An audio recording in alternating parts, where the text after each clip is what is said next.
அதான் நான் கூட அதை கொஞ்சம் லாஸ்ட் கிளாஸ் எக்ஸாம் செய்கிறவங்களுக்காக கொஞ்சம் ரஷ் பண்ணி விட்டேன். இவ்வளோ நாள் படிச்சதெல்லாம் என்ன மாதிரி உங்களுக்கு விளங்கினதா ராம்குமார்? அந்த யூஆர்சி 522 வரைக்கும் விளங்கினா அதுக்கு பிறகு படிச்சது கொஞ்சம் விளங்கப்படுத்தணும் சார். கணக்கு ரெண்டும் என்ன மாதிரி உங்களுக்கு? கணக்குல வந்து முதல் செஞ்ச அந்த கணக்கு ஓகே, மற்றது விளங்கல. அந்த ஃபெசிலிட்டி ஸ்ட்ரக்சர் அந்த ஃபெசிலிட்டி ஸ்ட்ரக்சர் அது விளங்குது. ரைட். நாங்கள் வந்து பிறகு இன்னொருக்கா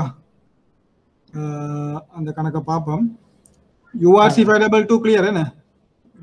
அது ஓகே சார். ஆமாம், அது ஓகே. நீங்கள் எந்த பேங்க்? நான் பிஓசி. பிஓசி எந்த பிரான்ச்? கொக்கட்டிச்சோலை. கொக்கட்டிச்சோலை. கொக்கட்டிச்சோலை பட்டிகுளோல இருக்கு. ரைட் ரைட் ரைட் ரைட்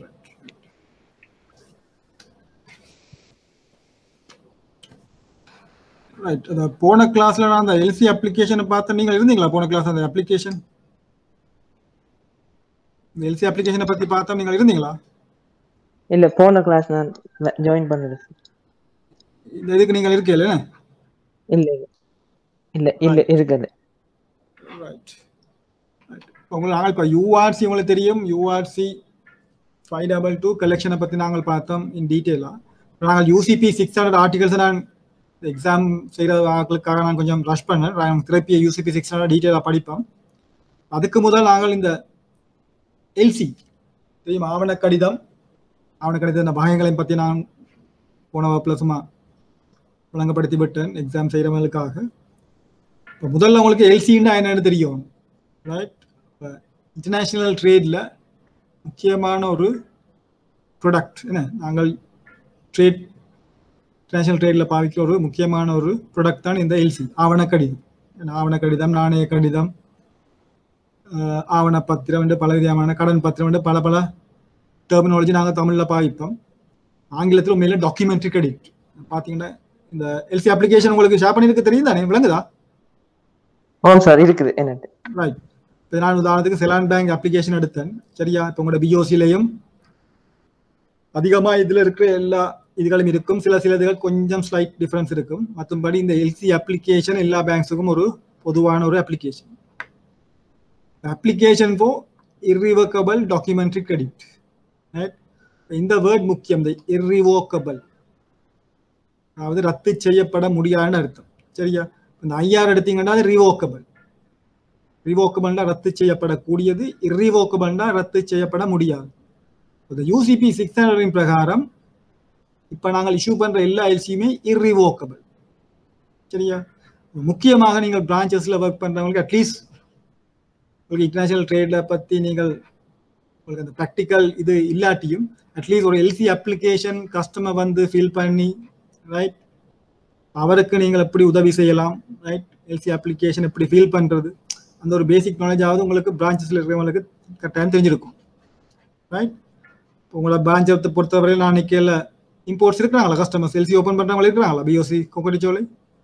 இல்லை, அப்படி ஒருத்தர் இல்லை. ரைட். உங்களோட பிரான்ச்சஸில் அப்படி ஓப்பன் பண்ணுறதா இருந்தால் அந்த மாதிரி ஆகல கூட அந்த ஒரு எக்ஸ்பீரியன்ஸ் ஒன்று வரும், எப்படி எல்சி அப்ளிகேஷன் ஃபில் பண்ணுறேன்னு அதெல்லாம், சரியா? அப்போ இந்த எல்சி அப்ளிகேஷனை ஃபில் பண்ணுறது மூலம் உங்களுக்கு கொஞ்சம் இந்த எல்சி தொடர்பான ஒரு அறிவு ஒன்று வரும், சரியா? அதுக்கு பிறகுதான் நாங்கள் யூசிபி அந்த ஆர்டிகல்ஸ் உறுப்புரைகளை நாங்கள் பற்றி டீட்டெயில்ஸாக படிக்கிற நேரம் உங்களுக்கு விளங்கும் அந்த எல்சியோட எவ்வாறு அந்த ஆர்டிகல்ஸ் தொடர்பு படுத்தப்படுது, சரியா? இப்போ நாங்கள் இஷ்யூ பண்ணுற எல்லா எல்சியுமே இப்போ ஆங்கிலத்தில் நாங்கள் documentary credit, short and form டிசின்னு சொல்லுவோம், டாக்குமெண்ட்ரி கிரெடிட் டிசி. பொதுவாக கஸ்டமர்ஸுக்கு நீங்கள் டிசின்னு சொன்னால் அவருக்கு விளங்காது, சரியா?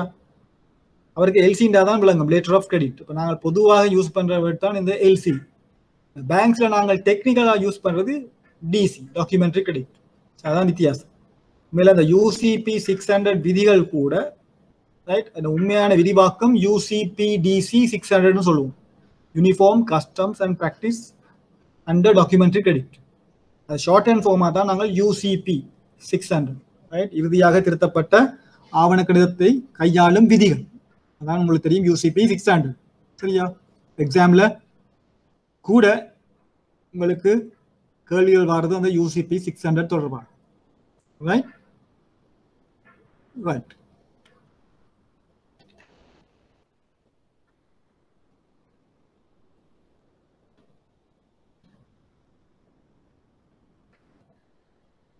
அப்ப இப்ப உங்களுக்கு ஒரு பிரான்ச் கஸ்டமர் வந்து எல்சி வந்து ஓபன் பண்ண சொல்றேன். சரியா? அப்ப கஸ்டமர் ஒருத்தர் வந்து உங்களுக்கு எல்சி ஓபன் பண்ண சொன்னால் நீங்கள் முதல் பார்க்க வேண்டிய விடயம் என்ன? சரியா? முதல் உங்களுக்கு தெரியணும் அந்த கஸ்டமருக்கு எல்சி ஓபன் பண்றதுக்கு தகுதி இருக்கா. சும்மா வந்து யார் வந்து கேட்டாலும் நாங்கள் எல்சி ஓபன் பண்ண முடியாது. சரியா? இப்ப நீங்கள் ஒரு அக்கௌண்ட் ஓபன் பண்ண போனாலே என்னது கேவைசி ஏஎம்எல் அந்த பக்கம் எல்லாம் பார்த்து எல்லாம் இது பண்ண பிறகுதான் நீங்கள் அக்கௌண்ட் ஓபன் பண்ணுங்க. அது மாதிரி தான் இப்போ எல்சி ஒன்று ஓப்பன் பண்ணனாலும் நீங்கள் சும்மா வந்து ஒருத்தர் எல்சி ஓப்பன் பண்ண சொன்னால் ஓப்பன் பண்ண முடியாது. சரியா? முதல் பார்க்கணும் அவருக்கு எல்சி ஓப்பன் பண்ணுறதுக்கு தகுதி இருக்கான். தகுதி என்றால் உண்மையில என்னது நீங்கள் அவரை இவாலுவேட் பண்ணி ஒன்று அவருக்கு எல்சி லிமிட் ஒன்று கொடுப்பீங்க, இல்லாட்டி 100% மார்ஜின் கேஷ் மார்ஜின் எடுத்து போட்டு தான் நீங்கள் எல்சி ஓப்பன் பண்ணுவீங்க. சரி, அப்போ அந்த எல்சிக்குரிய தொகையை நீங்கள் உங்களோட வங்கியை சிக்யூர் பண்ணுறீங்க. ரைட்? நீங்கள் கஸ்டமர்கிட்ட இருந்து அந்த செக்யூரிட்டி எடுத்து போட்டு எல்சி ஓப்பன் பண்ணலாம். இல்லாட்டி ஏற்கனவே அந்த ஆவண கடிதம் தொடர்பாக அவருக்கு ஏதாவது எல்லைகள் லிமிட்ஸ் நாங்கள் போன கிளாஸ்ல பார்த்தோம் அந்த ஃபெசிலிட்டி ஸ்ட்ரக்சர் கணக்கு. ரைட்? அந்த ஃபெசிலிட்டி ஸ்ட்ரக்சர் கணக்கில் பார்த்தீங்கன்னா என்னது எல்சி லிமிட். அந்த மூலப்பொருள் 2 நாங்கள் இம்போர்ட் பண்றோம். சரியா? இப்போ மூலப்பொருள் ஏக்கு எவ்வளவு எல்சி லிமிட் கொடுக்க போறீங்க, மூலப்பொருள் பிக்கு எவ்வளவு எல்சி லிமிட் கொடுக்க போறீங்க. அந்த எல்சி லிமிட்டை நாங்கள் ஸ்ட்ரக்சர் பண்றோம். சரி, அப்போ அந்த ஸ்ட்ரக்சர் பண்றதுக்கு தான் உங்களோட கிரெடிட்ல என்னது இவாலுவேட் பண்ணுவாங்க. ரைட்? ரைட்? அப்போ கிரெடிட்ல இவாலுவேட் பண்ணி ரைட் அவருக்கு எவ்வளவு எல்சி லிமிட் கொடுக்கலாம். சரியா? அப்போ நீங்கள் ஒரு கஸ்டமருக்கு வாடிக்கையாளருக்கு 5 மில்லியன் ஒரு 10 மில்லியன் ரைட் 50 மில்லியன் அந்த மாதிரி எல்சி லிமிட் நீங்கள் எஸ்டாப்ளிஷ் பண்ணுவீங்க. அந்த லிமிட் எஸ்டாப்ளிஷ் பண்ண பிறகுதான் நீங்கள் அந்த கஸ்டமருக்கு அந்த லிமிட்டுக்கு கீழே எல்சி ஓப்பன் பண்ணலாம். சரியா? அப்போ ஒன்று எல்சி லிமிட் இருக்கணும், இல்லாட்டி அவர் அதுக்கேற்ற கேஷ் செக்யூரிட்டி ஒன்று உங்களுக்கு பேங்க்கு கொடுக்கும். சரியா? ஏன் உங்களுக்கு தெரியும் கலெக்ஷனை மாறி இல்லை எல்சியில பேங்க்குக்கு பேமெண்ட் அண்டர்டேக்கிங். அதான் முக்கியமான ஒரு வித்தியாசம். கலெக்ஷனையும் எல்சியையும் ஆவண சேகரிப்பையும் ஆவண கடிதத்தையும் நீங்கள் தொடர்பு படுத்தி பார்க்கும் பொழுது ஆவண சேகரிப்பில் நான் சொன்னேன் வங்கிகளுக்கு கொடுப்பனவு தொடர்பாக எந்த விதமான கடப்பாடும் இல்லை. ஆனால் ஆவண கடிதத்தை பொறுத்தவரையில வங்கிக்கு கொடுப்பனவுக்கான அந்த கடப்பாடு உள்ளது. ஆகவே எல்சி ஒன்று ஓபன் பண்ணுறோம் வங்கிகள் மிக கவனமாக இருக்கும். சரியா? எல்சி ஒன்று ஓபன் பண்ண பிறகு ரைட் உங்களோட கஸ்டமர் பே பண்ணாலுமோ பே பண்ணாட்டியுமோ வங்கிக்கு ஒரு கடப்பாடு உள்ளது. அந்த எல்சியின் கீழ் ஆவணங்கள் பெறப்படும் பொழுது அதற்கான கொடுப்பனவை மேற்கொள்ள வேண்டும் என்று. சரியா? அது விளங்கிச்சா ராம்குமார்? ராம்குமார் கலெக்ஷன் உங்களுக்கு டிபிடிஏ வந்தாப்புல நீங்கள் கட்டாயம் பே பண்ணணும் இல்லை, அது கஸ்டமர் பே பண்ணாதான் நீங்கள் பே பண்ணுவீங்க. எல்சி அப்படி இல்லை. நீங்கள் ஒரு ஆவண கடிதத்தை திறந்தவுடன் அந்த ஆவண கடிதத்தின் கீழ் அந்த எல்சிக்குரிய டேர்ம்ஸ் அண்ட் கண்டிஷன்ஸ்க்கு அமைவாக ஆவணங்கள் பெறப்படும் பொழுது நீங்கள் அந்த கொடுப்பனவை மேற்கொள்ள வேண்டும். சரியா? அப்ப உங்களுக்கு இப்ப எந்த டேட்ல வந்து ஒரு எல்சி ஓபன் பண்ண சொல்றாரோ அந்த டேட்ல அவர் ஃபில் பண்ணி கொண்டு வருவார் எல்சி அப்ளிகேஷன், எந்த பிரான்ச், அவருடைய அக்கௌண்ட் நம்பர், எல்சி நம்பர். இது நாங்கள் பேங்க்ல போடுறோம். சரியா? ஒவ்வொரு எல்சியும் வங்கிகள் ஓபன் பண்ற நேரம் அது பேங்கோட ரெஃபரன்ஸ் எல்சி நம்பர். இப்போ இன்றைக்கு 10 எல்சி ஓபன் பண்ணா நாங்கள் 10 எல்சிட ஒவ்வொரு ரன்னிங் நம்பர் இருக்கும். அந்த எல்சி நம்பர் தான் நாங்கள் இங்கே போடுவோம். இந்த ஃபார்ம் ஆஃப் கிரெடிட் அதுதான் இந்த ஆவண கடிதத்தின் வகை. ரைட்? எல்சி டைப்னு சொல்லுவோம். சரியா? அதுல பொதுவாக உள்ள அந்த எல்சி டைப்ஸ் தான் நான் சொன்னேன் ரிவோக்கபிள் இரிவோக்கபிள். ரிவோக்கபிள் என்றா ஐஆர் இல்லாம ரிவோக்கபிள் என்றா ரத்து செய்யப்படக்கூடியது. ஐஆரோட வாரம் இரிவோக்கபிள், அதாவது ரத்து செய்யப்பட முடியாது. அப்ப இப்ப எல்லாமே நீங்க பாத்தீங்கன்னா இரிவோக்கபிள். நீங்க டிக் பண்ணியே வச்சிருக்க காரணம் கஸ்டமர் வந்து சொல்லலாது எனக்கு தனக்கு ரிவோக்கபிள் டாக்குமெண்ட் கிரெடிட் ஓபன் பண்ணணும். ரைட்? இப்ப எல்லாமே இஷ்யூ பண்றது இரிவோக்கபிள், ரத்து செய்யப்பட முடியாது. சரியா? முதல் இருந்த வெர்ஷன் யூசிபி 500. யூசிபி 500க்கும் 600க்கும் உள்ள ஒரு பாரிய வித்தியாசம் தான் இந்த யூசிபி 600 எல்லா எல்சியுமே இரிவோக்கபிள். பிறகு இங்க டிரான்ஸ்ஃபரபிள் ஸ்டாண்ட் பை என்று 2 பிரத்யேகமான எல்சி டைப்ஸ் தந்துருக்கு. சரியா? பாப்போம் எல்சி டைப்ஸ் இன் டீட்டெயிலா இருக்கு. ரெட் கிளாஸ் எல்சி, சிவப்பு வாசக கடன்கள். Right? Back to back LC, பின்னுக்கு பின்னான கடன்கள். டிரான்ஸ்ஃபரபிள் கிரெடிட், மாற்றத்தகு கடன்கள். ஸ்டாண்ட் பை கிரெடிட், ஆதார கடன்கள். ரைட்? ரிவால்விங் கிரெடிட், சுழலும் நாணய கடன், அந்த மாதிரி பலவிதமான எல்சி டைப்ஸ் இருக்கு. சரியா? அப்போ உங்களுக்கு கஸ்டமருக்கு என்ன டைப் அவருக்கு எல்சி வேணுமோ அவர் அதுக்கேற்ற மாதிரி உங்களுக்கு அட்வைஸ் பண்ணுவார், தனக்கு இந்த எல்சி தான் ஓப்பன் பண்ண வேணும். ரைட்? அப்போ பொதுவாக நாங்கள் இந்த மாதிரி ஸ்பெஷல் எல்சிஸ் ஓப்பன் பண்றது இதெல்லாம் ஸ்பெஷல் எல்சிஸ்ன்னு சொல்லுவோம். Transferable credit, stand by credit, இதெல்லாம் ஸ்பெஷல் எல்சிஸ். நாங்கள் பொதுவாக ஓப்பன் பண்றது இர்ரிவோக்கபிள், ரைட்? ஒன்று கன்ஃபார்ம் எல்சி இல்லாட்டி அன்கன்ஃபார்ம் எல்சி. அதுலேயும் நாங்கள் கூடுதலாக ஓப்பன் பண்றது இர்ரிவோக்கபிள் அன்கன்ஃபார்ம் எல்சி, அதாவது ரத்து செய்யப்பட முடியாது, ரைட், உறுதிப்படுத்தப்படாத நாணய கடிதம் சொல்லுவோம். இர்ரிவோக்கபிள் அன்கன்ஃபார்ம், உறுதிப்படுத்தப்படாத நாணய கடிதம். இந்த கோவிட்-19க்கு பிறகு பார்த்தீங்கன்னா இப்ப கூட பெனிஃபிஷரிஸ், ரைட்? பெனிஃபிஷரி என்றால் தான் உங்களுடைய எக்ஸ்போர்ட்டர், ரைட்? இந்த பொருட்களை ஏற்றுமதி செய்பவர் தான் பெனிஃபிஷரி. சரியா? இப்ப பாத்தீங்கன்னா உங்களுக்கு தெரியும், எங்களுடைய நாட்டின் கிரெடிட் ரேட்டிங் சொல்லுவோம், ஸ்ரீலங்காவோட கிரெடிட் ரேட்டிங் இப்ப தரப்படுத்தல கீழே கொண்டு வந்த படியால், அதனால் இப்ப என்னது, இந்த ஏற்றுமதியாளர்கள் இப்ப கூட கன்ஃபார்ம் எல்சிஸ் என்ற அவங்களுக்கு இப்ப நான் சொன்ன கன்ஃபர்மேஷன் என்ன நான் முதல்ல ஒரு விளங்கப்படுத்தி விட்டேன், ரைட்? நாணய கடிதம் உறுதிப்படுத்தப்பட வேண்டும், ரைட்? அன்கன்ஃபார்முக்கும் கன்ஃபார்முக்கும் என்ன வித்தியாசம் நான் இப்ப பார்ப்போம். அப்ப இப்ப நாங்கள் இந்த கோவிட்-19க்கு பிறகு, ரைட், ஸ்பெஷலி எங்களோட பேங்க் கண்ட்ரி ரேட்டிங் கீழே வந்தபடியால் இப்ப கூட ஏற்றுமதியாளர்கள் இந்த எல்சியை கன்ஃபார்ம் பண்ண சொல்லுவாங்க. காரணம், இப்ப அவங்களுக்கு ஒரு டவுட், இலங்கையில இருந்து பேமெண்ட் வருமா இல்லையா, ரைட்? மற்றபடி பொதுவாக நாங்கள் ஓபன் பண்றது இர்ரிவோக்கபிள் அன்கன்ஃபார்ம் எல்சி, ரைட்? இப்ப நாங்கள் யூஆர்சியில பார்த்தோம், ஆவண சேகரிப்பில் பங்கு கொள்ளும் உறுப்பினர்கள், ரைட்? அதாவது principal, remitting bank, collecting bank, presenting bank, drawee பார்த்தோம். என்ன, முதல்வர், அனுப்பும் வங்கி, சேகரிக்கும் வங்கி, சமர்ப்பிக்கும் வங்கி வரை, அந்த மாதிரி பல்வேறு தரப்பினர்கள் நாங்கள் யூஆர்சி ஆர்டிக்கலுக்கு பார்த்தோம். அதே மாதிரி எல்சியிலையும் நாங்கள் பலவிதமான தரப்பினர், ஒரு ஆவண கடிதத்தில் பங்கு கொள்ளும் தரப்பினர். உண்மையிலே இந்த அப்ளிகண்ட் தான் உங்களுடைய இறக்குமதியாளர், தமிழ்ல விண்ணப்பதாரின்னு சொல்லுவோம். சரியா? உண்மையிலே சென்ட்ரல் பேங்க் ரெகுலேஷன் படி இந்த எல்சி அப்ளிகேஷன் எல்லாம் 3 மொழிகள்ல இஷ்யூ பண்ணுவோம். ஆனால் இதுவரைக்கும் பார்த்தீங்கன்னா வங்கிகள்ல இன்னும் ஆங்கிலத்தில் தான் இந்த எல்சி அப்ளிகேஷன்ஸ் இருக்கு. உங்களோட பிரான்ச்சஸ்ல எல்லாம் உங்களோட டிபாசிட் ஸ்லிப், வித்ட்ரோவல் ஸ்லிப் எல்லாம் 3 மொழிகள்லையும் இருக்கு. ஆனா இந்த இன்டர்நேஷனல் ட்ரேடை பொறுத்தவரையில உள்ள ஆவணங்கள் இன்னும் இந்த ஆங்கில மொழியில் தான் காணப்படுகின்றன. சரியா? உங்களுக்கு தெரியும், கஸ்டமர் சார்ட்டரின் பிரகாரம் இப்ப இந்த அப்ளிகேஷன் எல்லாம் 3 மொழிகள்ல இருக்கும். சில ரிமோட் பிரான்ச்சஸ்ல இருக்கிறவங்களுக்கு தெரியாத ஒரு எல்சி அப்ளிகேஷன் எப்படி ஃபில் பண்றது. சரியா? இப்ப நாங்கள் வங்கிகள் மிகவும் அக்கறையும் கவனத்துடனும் என்னது இந்த எல்சி அப்ளிகேஷனை வடிவாக வாடிக்கையாளருக்கு விளங்கப்படுத்தி அவர்களுக்கு இது புரியுதான்னு தெரிஞ்ச பிறகுதான் நாங்கள் இந்த அப்ளிகேஷன்ல சிக்னேச்சர் எடுக்கும். சரி, அதுக்கு தெரியும் உங்களுக்கு, சென்ட்ரல் பேங்க்ல என்னது வாடிக்கையாளர் கன்சர்ன் எடுத்து நாங்கள் ஒரு ஸ்டாம்ப் போட்டு சைன் பண்ணுவோம்.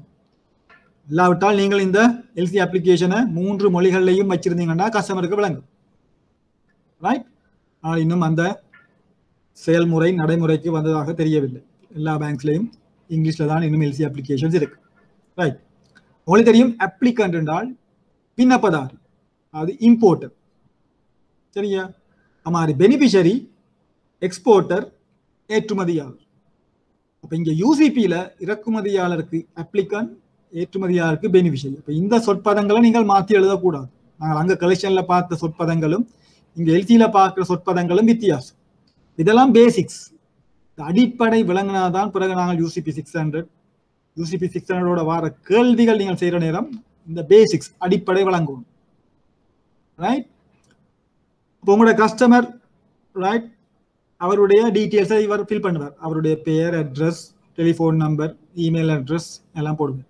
அது மாதிரி ஏற்றுமதியாளர், அவர் எந்த நாட்டிலிருந்து இறக்குமதி செய்ய போறாரோ அந்த நாட்டில் உள்ள அவருடைய ஏற்றுமதியாளர் விவரங்கள், அவருடைய பெயர், விவரங்கள், அட்ரஸ், விலாசம் ரைட் அனைத்து தகவல்களும் இங்கு உள்ளடக்கப்படும் ரைட் பொதுவாக எல்சியை பொறுத்தவரையில் நாங்கள் சொல்றது applicant is not a party அது விண்ணப்பதாரி ஒரு எல்சியில் உள்ளடக்கப்படும் ஒரு உறுப்பினர் அல்ல அது காரணம் இந்த எல்சி அப்ளிகேஷனை ஃபில் பண்ணி பேங்க் எல்சி ஓபன் பண்ணினாலும் நான் சொன்ன மாதிரி அந்த அப்ளிகேஷன் யாருக்கும் இருக்கு இந்த பெனிஃபிஷரிக்கும் செலான் பேங்க்குக்கும் இந்த செலான் பேங்கை தான் நாங்கள் சொல்லுவோம் எல்சி இஷ்யூயிங் பேங்க் இந்த ஆவண கடிதத்தை வழங்கும் வங்கி ரைட் அப்ப இங்க ஒரு சொற்பதம் புதுசா வருது வழங்கும் வங்கி எல்சி இஷ்யூயிங் பேங்க் இங்க உண்மையில இந்த செலான் பேங்குக்கும் பெனிஃபிஷரிக்கும் இடையில தான் அந்த டிரெக்ட் அப்ளிகேஷன் சரியா உங்களோட அப்ளிகேஷன் எல்சி அப்ளிகேஷன் ஃபில் பண்ணி கொடுத்தாலுமோ இந்த பேங்க் தான் டிரெக்டா இந்த அண்டர்டேக்கிங் எடுக்குது இந்த பெனிஃபிஷரிக்கு எப்ப கொடுப்பனவு இந்த எல்சி கீழே கோரப்படும் ஆவணங்கள் மேலும் அந்த கண்டிஷன்ஸுக்கு அமைவாக ஆவணங்கள் பெறப்படும் பொழுது கொடுப்பனவு மேற்கொள்ளப்படும் அது உங்களுக்கு தெரிஞ்சுக்கணும் applicant is not a party right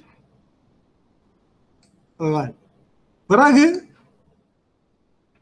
date of expiry place of expiry இது ஒரு மிக முக்கியமான ஒரு விடயம் இந்த எல்சி அப்ளிகேஷன் மட்டுமல்ல உங்களுடைய ஆவணங்கள் பெறப்படும் பொழுது நீங்கள் இந்த எல்சி ஓபன் பண்ண பிறகு டாக்குமெண்ட்ஸ் வரும் டாக்குமெண்ட்ஸ் வந்த உடனே ரைட் இந்த எல்சியோட தான் நீங்கள் டாக்குமெண்ட்ஸை செக் பண்ண போறீங்க சரியா எல்சியோட தான் டாக்குமெண்ட்ஸை செக் பண்ண போறீங்க அந்த மாதிரி கேள்விகளும் உங்களுக்கு எக்ஸாம்ல வரும் ரைட் பொதுவாக 2-3 ஆவணங்களை தந்து போட்டு ரைட் அதுல உள்ள விவரணங்கள் தருவாங்க தந்து போட்டு அப்ப அந்த ஆவணங்கள்ல எதுவும் பிழை இருக்கா தவறுகள் இருக்கா அதாவது டிஸ்கிரிபன்சின்னு சொல்லுவோம் தவறுகள் இருக்கா சரியா எல்சியையும் இந்த தந்த இதுகளை பார்த்துக்கணும் நீங்கள் டிசைட் பண்ணணும் அது டிஸ்கிரிபன்சியா இல்லையா சரியா அப்படி டிஸ்கிரிபன்சின்னா நீங்கள் டிஸ்கிரிபன்சி சொல்லணும் அப்ப டிஸ்கிரிபன்சி இருந்தால் நீங்கள் அதுக்கு என்ன செய்யும் அதெல்லாம் ஆர்டிகல் 16ல சொல்லுது யூசிபி ஆர்டிகல் 16ல சொல்லுது டிஸ்கிரிபன்ட் டாக்குமெண்ட்ஸை பத்தி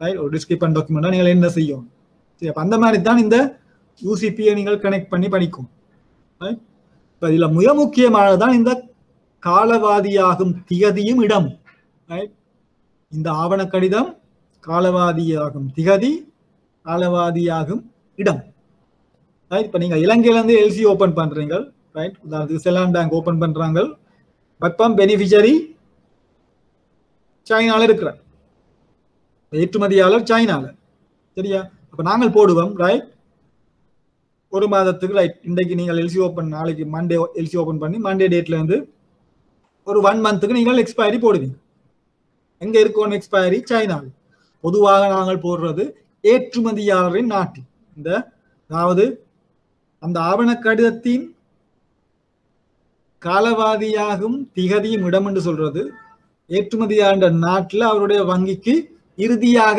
ஆவணங்கள் சமர்ப்பிக்கப்பட வேண்டிய திகதி தான் அந்த காலவாதியாகும் திகதி சரியா நீங்க ஒரு மாதத்துக்கு இந்த எல்சிய எக்ஸ்பைரி கொடுத்தீங்க என்றால் அந்த சரியாக அந்த எக்ஸ்பைரி டேட்டுக்கு முதலோ ஏற்றுமதியாளர் அவருடைய நாட்டில் உள்ள வங்கிக்கு அந்த ஆவணங்களை சமர்ப்பிக்கும் சரியா அதுக்காக பொதுவாக இது ஏற்றுமதியாளர் நாட்டில் உள்ள இடமாக கருதப்படும் சைனா என்றால் நாங்கள் சொல்லுவோம் எக்ஸ்பைரி அந்த டேட்டை போட்டு சைனா ஏற்றுமதியாளர் இந்தியாண்டா எக்ஸ்பைரி டேட்டை போட்டு நாங்கள் சொல்லுவோம் இந்தியா சரியா நீங்கள் வேண்டா இலங்கைன்னு போடலாம் பொதுவாக அந்த சந்தர்ப்பங்கள் குறைவு நாங்கள் ஏற்றுமதியாளருக்கு வசதியாக ஏற்றுமதியாளர் நாட்டில் தான் நாங்கள் அந்த எக்ஸ்பைரி டேட்டை கொடுக்குறோம் ரைட் அப்போ அந்த date of expiry place of expiry மிக முக்கியம் சரியா இப்போ நீங்கள் எல்சிக்குள்ள ஒரு ஆவணங்கள் பெறப்படும் பொழுது நீங்கள் பார்க்க வேண்டிய விடயம் அந்த எக்ஸ்பைரி டேட் ரைட் அப்போ உங்களுக்கு உதாரணத்துக்கு எக்ஸ்பைரி டேட் நாங்கள் சொல்றோம் 15th March 2021 சரியா அப்ப நீங்கள் 15 March மண்டே 15 February ஓபன் பண்ணீங்க எல்சி 15 March ஒரு மாதத்துக்கு எக்ஸ்பைரி கொடுக்குறீங்க சரியா உங்களுக்கு டாக்குமெண்ட்ஸ் வர நேரம் நீங்கள் பார்க்குறீங்க அந்த சைனீஸ் பேங்க்ன்ற கவரிங் ஷெட்யூல்ல டேட் பண்ணியிருப்பாங்க 20th March right 15 March expired 20th March தான் நம்மளோட கவரிங் ஷெட்யூல்ல டேட் இருக்கு அப்போ உங்களுக்கு தெரியும் உண்மையில அது எல்சி எக்ஸ்பயர்ட் சில நேரம் அவங்களே அவங்களோட கவரிங் ஷெட்யூல்ல போட்டிருப்பாங்க டிஸ்கிரிபன்சி இஸ் நோட்டட் என்று எல்சி எக்ஸ்பயர். அவங்களுக்கும் தெரியும் அது உண்மையில ஆவண கடிதம் காலவாதியாகி விட்டது. சரியா? அந்த மாதிரி ஒரு எக்ஸ்பைரி டேட்டுக்கு டாக்குமெண்ட்ஸ் வந்த உடனே அதை எக்ஸெப்ட் பண்றது உங்களுடைய இம்போர்ட்டோட கையில இருக்கு. சரியா? அவர் ஏற்றுக்கொண்டால் ஓகே, இல்லாட்டி அந்த ஆவணங்கள்ல ஒரு வேல்யூ இல்லை. நீங்கள் அதை டிஸ்கிரிபன்சியை கோட் பண்ணி அந்த ஆவணங்களை ரிஜெக்ட் பண்ணலாம். ரைட்? அந்த ஆவணங்களுக்கு கொடுப்பனவு செய்ய வேண்டிய அவசியம் இல்லை. சரியா? அப்ப எப்பவும் ஒரு ஸ்டேட்மெண்ட் ஒன்று வந்தால் உங்களுக்கு ஆவண கடிதத்தின் கீழ் ஆவணங்கள் பெறப்படும் பொழுது எப்பொழுதும் வழங்கும் வங்கி அதற்கு கொடுப்பனவை மேற்கொள்ள வேண்டும் என்ற கடப்பாடு இல்லை. சரியா? இப்ப கடப்பாடு இந்த ஆவணங்கள் அனைத்தும் இந்த எல்சியோட பொருந்தோணும். அது terms and conditions complied with சொல்லுவோம். சரியா? அது ஒரு இணங்கிய சமர்ப்பிப்பு. ரைட்? உங்களுடைய ஆர்டிகல் 2 யூசிபி ஆர்டிகல் 2லையும் பிறகு ஆர்டிகல் 15லையும் பிரத்யேகமாக இந்த கம்ப்ளைண்ட் பிரசன்டேஷன் என்னன்னு சொல்லியிருக்கு. இணங்கிய சமர்ப்பிப்புக்கு அமைவாகத்தான் இந்த ஆவணங்கள் காண கொடுப்பனவு மேற்கொள்ளப்பட வேண்டும். சரியா? வங்கிகளுக்கு எல்சிக்கள கடப்பாடு இருக்கு, ஆனால் ஆவணங்கள் ஒரு இணங்கிய சமர்ப்பிப்பாக இருக்கும். ஆவணங்கள்ல டாக்குமெண்ட்ல டிஸ்கிரிபன்சிஸ் இருந்தால் நீங்கள் அதை பே பண்ண வேண்டிய கடப்பாடு இல்லை. சரியா? இந்த எக்ஸ்பைரின்றது மிக முக்கியமான டிஸ்கிரிபன்சியை நாங்கள் பொதுவாக சொல்லுவோம் மேஜர் டிஸ்கிரிபன்சிஸ், மைனர் டிஸ்கிரிபன்சிஸ். பொதுவாக இந்த டாக்குமெண்ட் செக் பண்றவங்க நாங்கள் சொல்லுவோம் டாக்குமெண்ட் செக்கர்ஸ், ஆவணங்களை பரிசோதிப்பவர். அந்த டாக்குமெண்ட்ஸ் எக்ஸாமின் பண்றவங்களோட இம்போர்ட்ஸா இருக்கலாம், எக்ஸ்போர்ட்ஸ் டிபார்ட்மெண்ட்ல இந்த எல்சிக்கு டாக்குமெண்ட்ஸை செக் பண்ண நேரம் சில இதுகள் சின்ன சின்ன டிஸ்கிரிபன்சி. ரைட்? ஆனால் இந்த எக்ஸ்பைரியை, இந்த டேட் ஆஃப் எக்ஸ்பைரி வந்து ஒரு மேஜர் டிஸ்கிரிபன்சி. அதை நாங்கள் எடுத்தோன்னா பார்க்குற ஒரு முதன்மை டிஸ்கிரிபன்சி இதுதான் இந்த எக்ஸ்பைரி டேட். எக்ஸ்பைரி எல்சி எக்ஸ்பைரினா அதுக்கு பிறகு நீங்கள் வேற ஒரு ஆவணத்தையும் செக் பண்ண வேண்டிய அவசியம் இல்லை. அங்க எல்சி இல்லவுமே நீங்கள் திறந்த எல்சி அங்க வேலிடி இல்லை, வேலிடிட்டி முடிஞ்சு. சரியா? இந்த எக்ஸ்பைரி டேட் வந்து மிக முக்கியம். சில நேரம் நான் சொன்ன அந்த 15 மார்ச் எக்ஸ்பயர்ட் ஆகுது சைனாவில். ஆனால் சில நேரம் அவங்களோட ஷெடியூல்ல இருக்கும் 16 மார்ச், அதாவது ஒரு நாளைக்கு பிறகு அவங்க டேட் பண்ணியிருப்பாங்க. அதை நீங்கள் எடுத்தோன்னே எக்ஸ்பயர்டு எடுக்கலாம். அங்க சில நேரம் நீங்கள் கவரிங் சொல்ல வாசி பார்த்தீங்கன்னா அவங்க சொல்லுவாங்க expire is extended according to UCP article என்று போட்டிருப்பாங்க. சொல்லுது உங்களுக்கு அந்த எக்ஸ்பைரி எக்ஸ்டெண்ட் பண்ணப்படுது. அதாவது உதாரணத்துக்கு 15 மார்ச் சைனால ஹாலிடே ஆயிருக்கு, ஒரு விடுமுறை தினம். 15 மார்ச் விடுமுறை தினம் வந்து போய் அவருக்கு ஆவணங்களை சமர்ப்பிக்க முடியாது. யூசிபியின் பிரகாரம் அந்த டேட் ஆட்டோமேட்டிக்கலி அடுத்த நாளைக்கு எக்ஸ்டெண்ட் பண்ணப்படும். சரி, அப்ப அந்த மாதிரி சந்தர்ப்பத்தில் நீங்கள் அதை எல்சி எக்ஸ்பயர் இருக்கலாம். சரியா? 1-2 நாள் வித்தியாசம் இருந்தால் நீங்கள் அந்த கவரிங் ஷெட்யூல வாசிச்சு பார்க்கணும். அப்ப அவங்க சொல்லியிருப்பாங்க right as per article, right, அதுக்கேற்ற மாதிரி அந்த எல்சி ஆட்டோமேட்டிக்கலி எக்ஸ்பயர். சரியா? என்ன ராம்குமார் எக்ஸ்பைரி ஓகே விளங்கிச்சா? ரைட். அப்ப அது மிக முக்கியமான ஒரு விடயம். நீங்கள் இந்த எல்சி எக்ஸ்பைரி. ரைட். பிறகு கரன்சி, நீங்கள் என்ன நாணயத்துல இந்த எல்சி ஓபன் பண்ண போறீங்க? யூஎஸ் டாலரா, இல்லாட்டி ஜிபிபியா, இல்லாட்டி யூரோவா, இல்லாட்டி ஜப்பனீஸ் என்ன? ரைட். அப்ப இந்த நாணயமும் அமௌண்ட். ரைட். இந்த எல்சி ஒன்று ஓபன் பண்றதுக்கு கஸ்டமர் வந்து உங்களுக்கு என்ன தரும்? அது அடுத்த கேள்வியா வரும் உங்களுக்கு. ஒரு எல்சி ஓபன் பண்றதுக்கு என்ன தேவை? சரியா? பொதுவாக நான் சொன்ன எல்சி ஓபன் பண்றதுக்கு அவருக்கு எலிஜிபிலிட்டி இருக்கும், அவருக்கு கொஞ்சம் லிமிட் இருக்கணும், இல்லாட்டி கேஷ் மார்ஜின் இருக்கும். பிறகு எல்சி ஓபன் பண்ண நேரம் அவர் உங்களுக்கு கொண்டு தருவார் சப்போர்ட்டிங் டாக்குமெண்ட். அந்த சப்போர்ட்டிங் டாக்குமெண்ட் தான் நீங்கள் பார்த்தீங்கன்னா ரைட்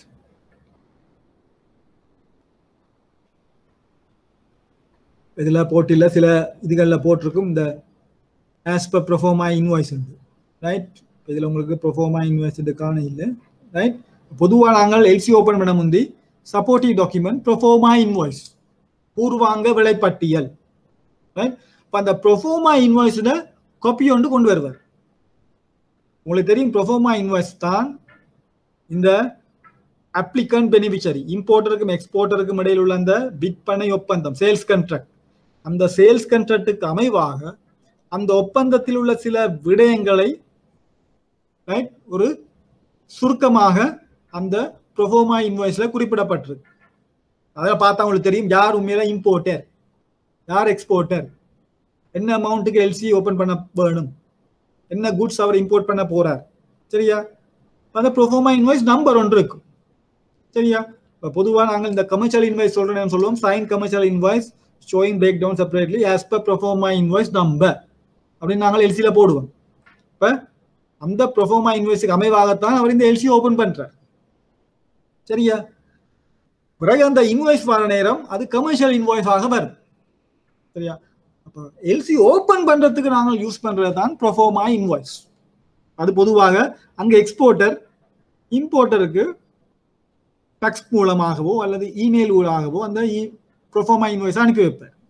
இப்போ பேங்குக்கு வந்து உங்களோட கஸ்டமர் இந்த எல்சி அப்ளிகேஷன் ஃபில் பண்ணி அதோட அந்த ப்ரோஃபோமா இன்வாய்ஸை தருவார். ரைட்? அதுதான் எங்களுக்கு ஒரு ப்ரூஃப். ரைட்? இதற்கு மேல எல்சி ஒன்று ஓபன் பண்ண வேண்டிய கடமைப்பாடு உள்ளது. சரியா?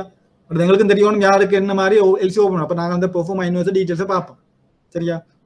உண்மையில இப்படித்தான் இப்ப எங்களுக்கு ப்ரோஃபோமா இன்வாய்ஸை பார்த்து எல்சி ஓபன் பண்ண வேண்டிய கடமைப்பாடு இல்லை. இவர் எல்சி அப்ளிகேஷனை ஃபில் பண்ணாலும் எங்களுக்கு ஒரு என்னது ஆஸ் அ ப்ரூடென்ட் பேங்க் நாங்கள் ஒரு ப்ரொஃபஷனல்ஸ். இப்போ நாங்கள் கொஞ்சம் பார்க்கணும் ப்ரோஃபோமா இன்வாய்ஸ்ல இருக்கிற விடயங்கள் இவர் சரியாக இந்த அப்ளிகேஷன்ல ஃபில் பண்றாராம். சில நேரம் கஸ்டமர் மிஸ்டேக் பண்ணலாம். சரியா? நாளைக்கு ஏதாவது ஒரு மிஸ்டேக் வந்தால் வந்து அவர் கேட்கலாம், நான் ப்ரோஃபோமா இன்வாய்ஸ் காப்பி ஒன்று கொடுத்தேன் ஏன் அதை பார்க்க தெரியாதான். நாங்கள் எப்பவும் ஒரு ப்ரூடென்ட் பேங்க் ஏதாவது தொழிற்பட போகணும். அப்போ அந்த ப்ரோஃபோமா இன்வாய்ஸோட நிற்காம அவர் ஃபில் பண்ண இதுகளை நாங்கள் செக் பண்ணி பார்க்கணும். சரி, அதில் உள்ள விடயங்கள் இதோட பொருந்துதான். அப்ப எல்சி அப்ளிகேஷனோட பொதுவாக அவர் தருவார் ப்ரோஃபோமா இன்வாய்ஸ். அதை விட உங்களுக்கு தெரியும் சில பொருட்கள், அதிகமான பொருட்கள் import licence, general import licence என்று சொல்லுவோம். அதாவது இறக்குமதிக்கான உரிமை பத்திரம். அந்த உரிமை பத்திரத்துக்கு அதிகமாக அநேகமான பொருட்களை இறக்குமதி செய்யலாம். ஆனா சில பொருட்கள் நீங்கள் நினைச்ச மாதிரி இம்போர்ட் பண்ண முடியாது. உதாரணத்துக்கு அடியசிவ்ஸ், ரைட், வெடி பொருட்கள், அதாவது கெமிக்கல் ஐட்டம்ஸ், பார்மசியூட்டிக்கல் ஐட்டம்ஸ். சரியா? அப்ப அதுக்கெல்லாம் ஒரு ஸ்பெஷல் லைசன்ஸ் இருக்கு, இம்போர்ட் லைசன்ஸ் சொல்லுவோம். ரைட்? இறக்குமதி அனுமதி பத்திரம். ரைட்? அப்ப அது import and export control department, இறக்குமதி ஏற்றுமதி கட்டுப்பாட்டு திணைக்களத்தினால் விநியோகிக்கப்படும். அதண்ட ஒரு பிரதியும் உங்களுக்கு அவர் சப்மிட் பண்ணும். சரியா? இப்ப இம்போர்ட் லைசன்ஸ், ஏதாவது ஒரு பொருளுக்கு இம்போர்ட் லைசன்ஸ் தேவைப்பட்டால் அதற்குரிய லைசன்ஸும் உங்களுக்கு தந்திருக்கிறதான நீங்கள் பார்ப்போம். அதை விட இன்சூரன்ஸ், ரைட்? அந்த இன்சூரன்ஸ் நாங்கள் பார்ப்போம். இந்த இன்கோடர்ம்ஸ், இந்த இன்கோடர்ம்ஸ் பார்க்கணும் பார்ப்போம். எதுக்கு இன்சூரன்ஸ் தேவை, எதுக்கு இன்சூரன்ஸ் தேவையில்லை. சரியா? அந்த தேவையின் பொறுத்து அந்த காப்புறுதிக்கான ஆவணத்தை நீங்கள் பெற்றுக்கொண்ட பிறகுதான் நீங்கள் இந்த எல்சிஓ ஓபன் பண்ணும். சரியா? அதான் நாங்கள் சொல்றது சப்போர்ட்டிங் டாக்குமெண்ட்ஸ். எல்சி ஓபன் பண்றதுக்கு தேவையான மேலதிகமான டாக்குமெண்ட்ஸ். ரைட்? இப்போ நீங்கள் இம்போர்ட்ஸ், வெஹிக்கல் இம்போர்ட்ஸ், சில நேரம் பெர்மிட் இருக்கும், ஸ்பெஷல் பெர்மிட்ஸ். அதுக்கு அந்த நேரம் நீங்கள் பார்க்கணும் அந்த பெர்மிட் இது உங்களுக்கு இருக்காங்க. அதுக்கு அமைவாகத்தான் அந்த எல்சி ஓப்பன் நீங்கள் பண்ணலாம். சரியா? அப்போ அந்தந்த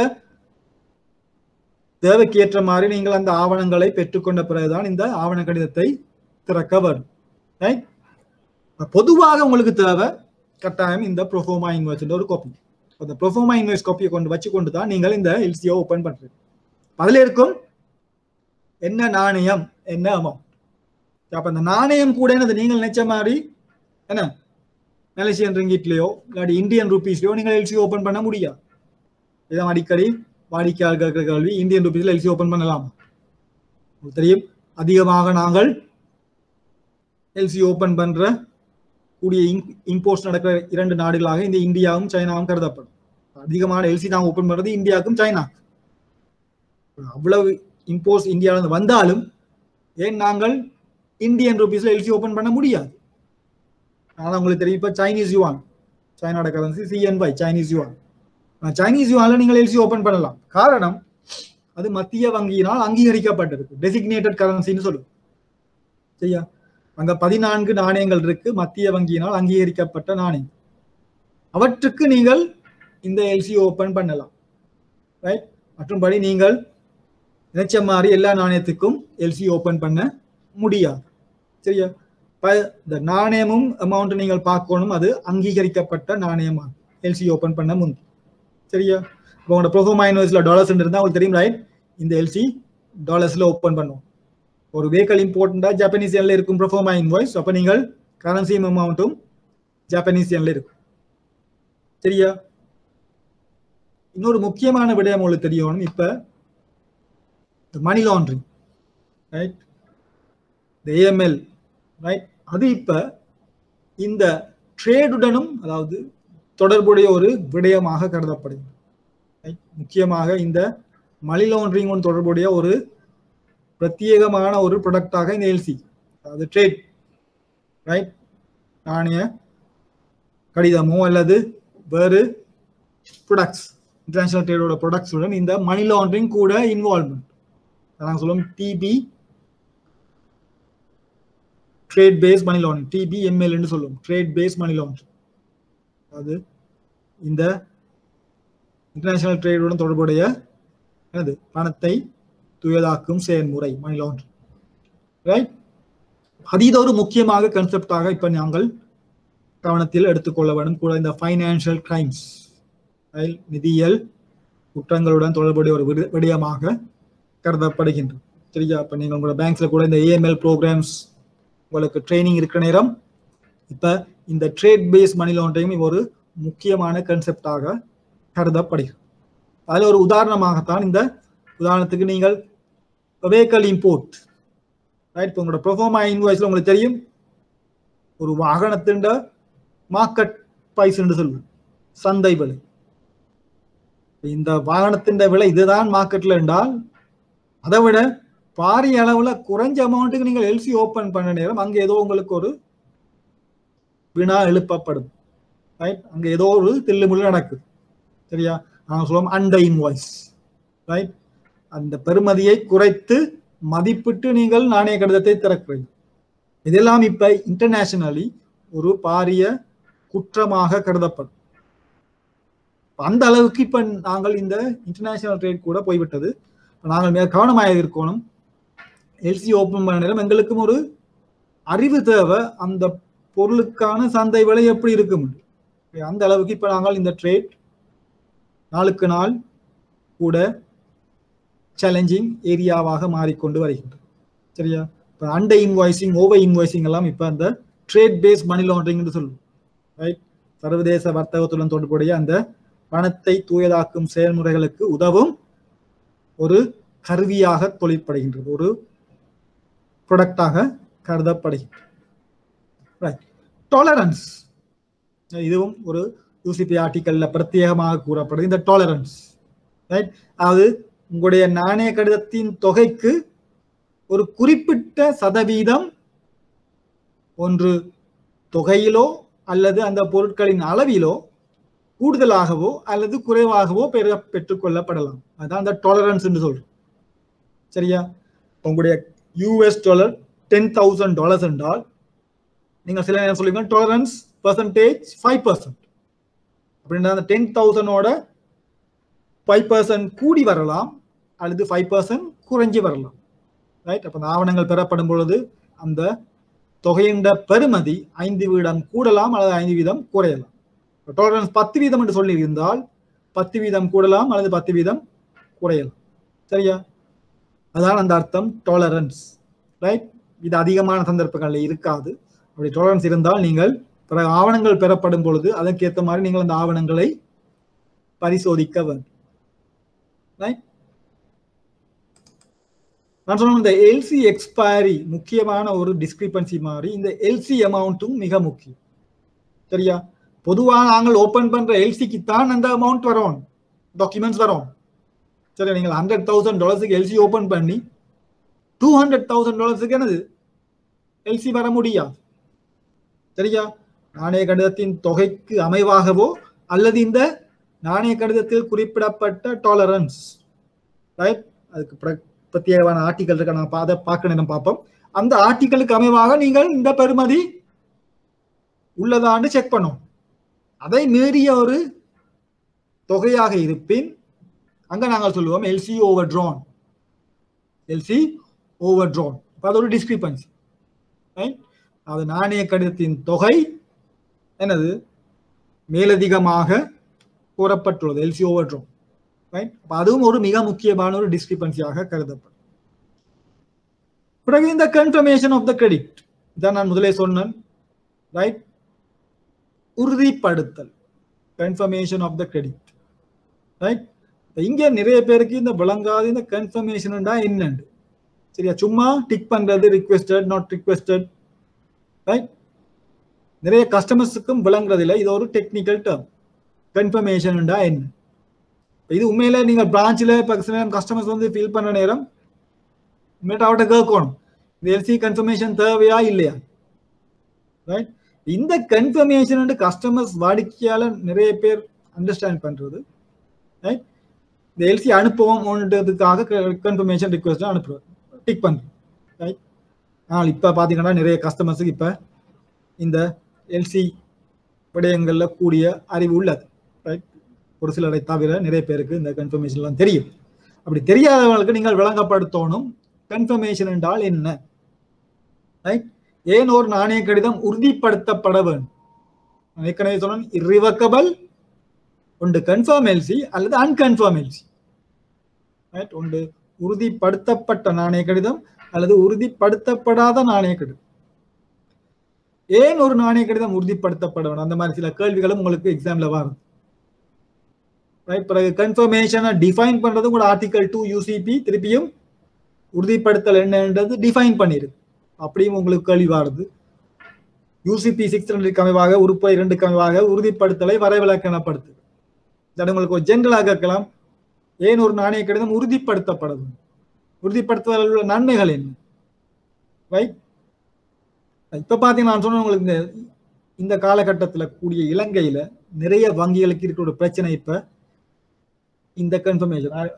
அண்மை காலமாக எங்களுடைய நாட்டின் கிரெடிட் ரேட்டிங் கீழே வந்தபடியால் அதிகமான எல்சிஸ் கன்ஃபார்ம் பண்ண சொல்றாங்க.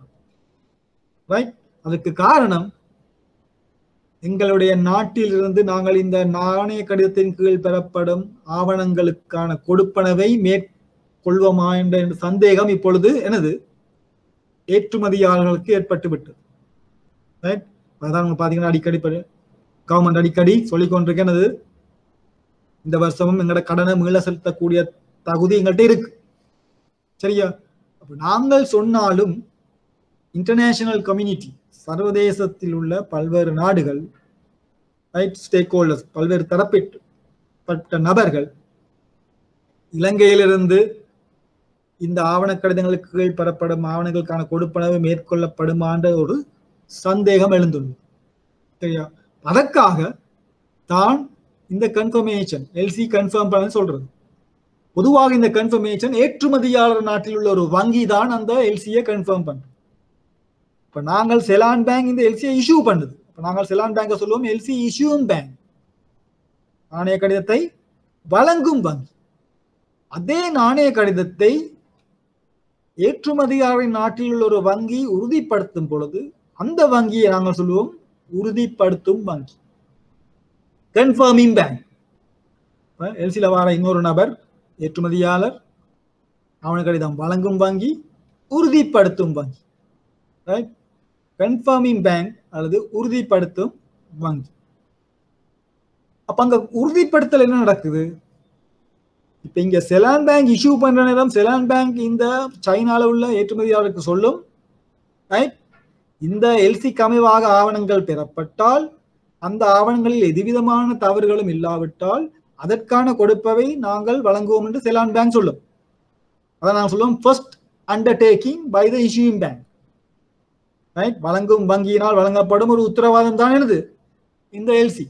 இன் சிம்பிள் டேர்ம்ஸ் எல்சி என்னன்னு கேட்டால் என்னது, பயனாளி அல்லது ஏற்றுமதியாளருக்கு எனது இறக்குமதியாளரின் வங்கி, அதாவது வழங்கும் வங்கியினால் வழங்கப்படும் கொடுப்பனவுக்கான உத்தரவாதம்.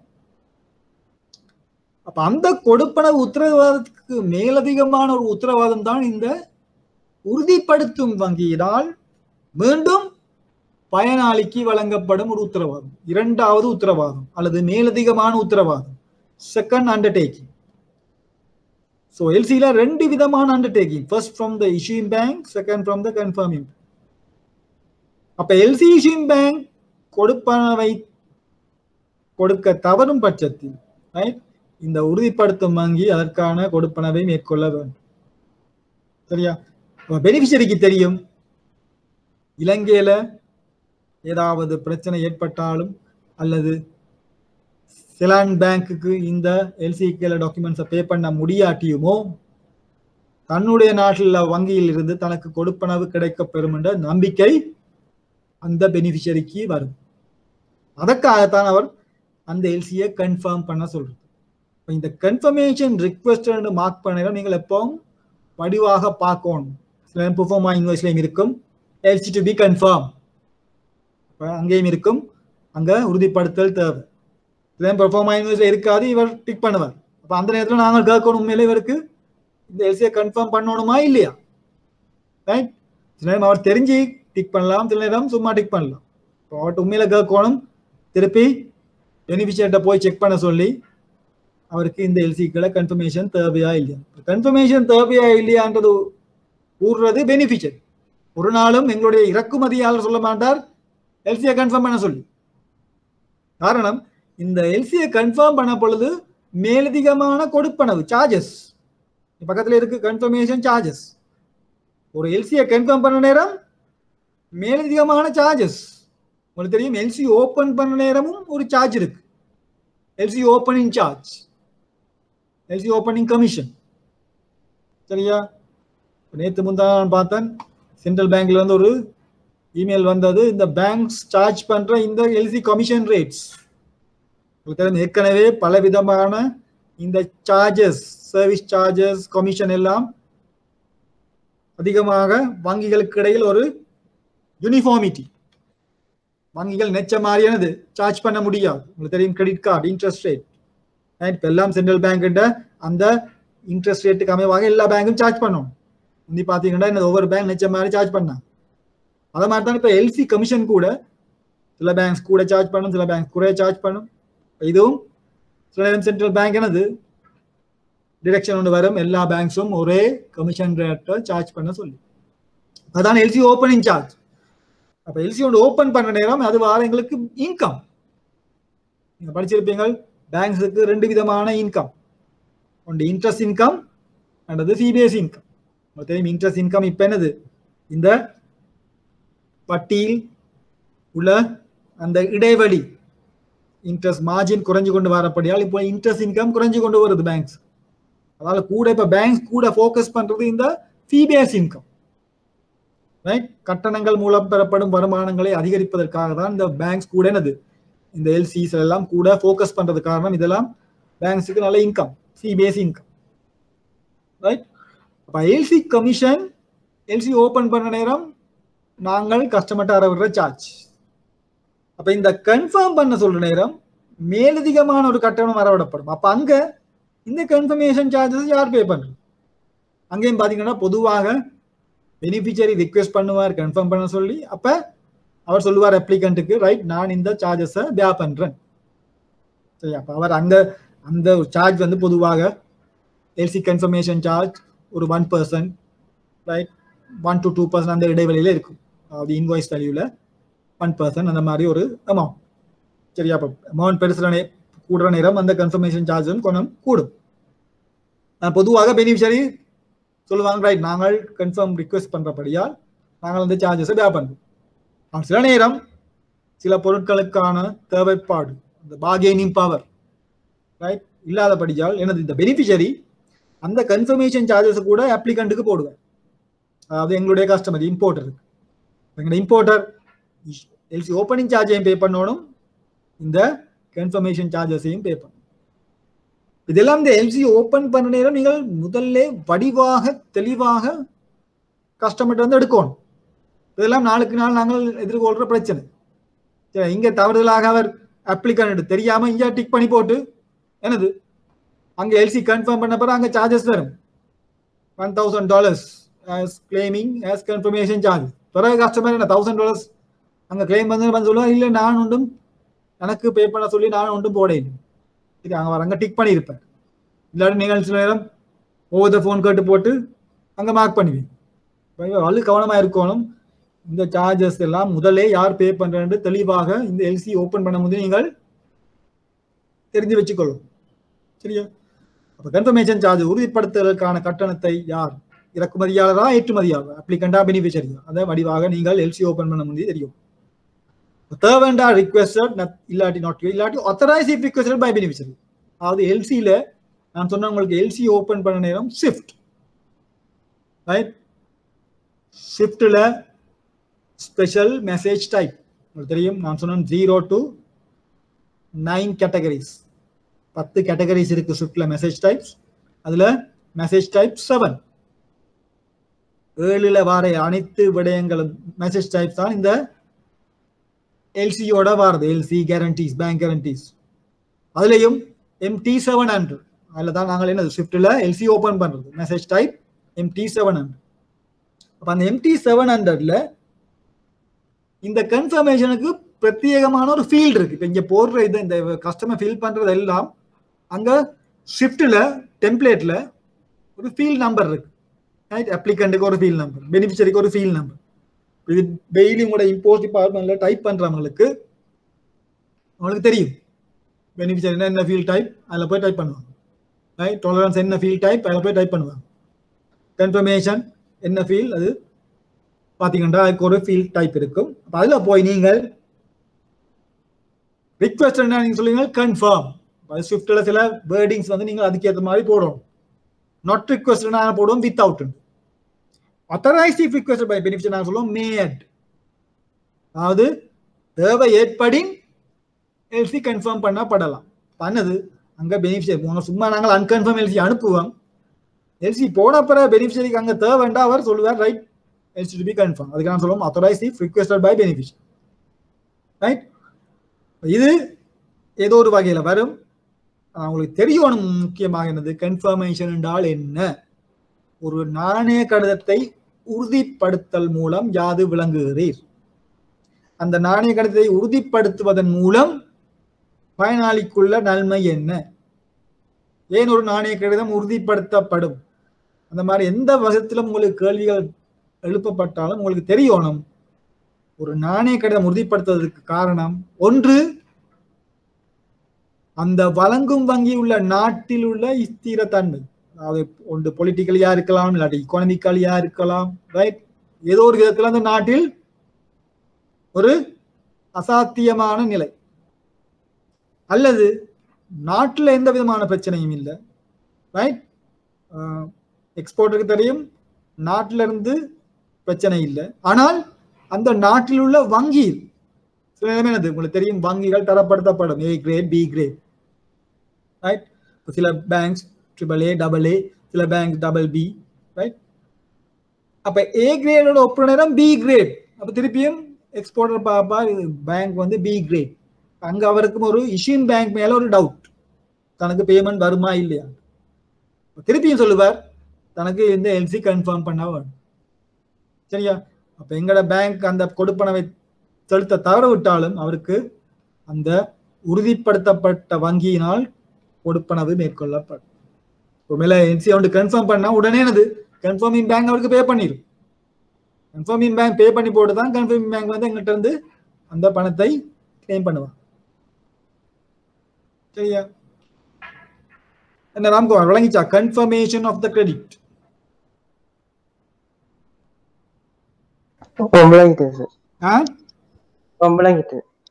அது மிக முக்கியம். ஒரு நாணய கடிதத்தை உறுதிப்படுத்தலால் யாது விளங்கு. சரியா? பிறகு ஆர்டிகல்ஸை படிக்கிறேன், கொஞ்சம் டீட்டெயில்ஸா படிப்போம். ஆர்டிகல் 2ல உங்களுக்கு கன்ஃபர்மேஷன் கன்ஃபர்மிங் பேங்க் இரண்டும் வரைவிலக்கணப்படுத்தப்பட்டிருக்கு. சரியா?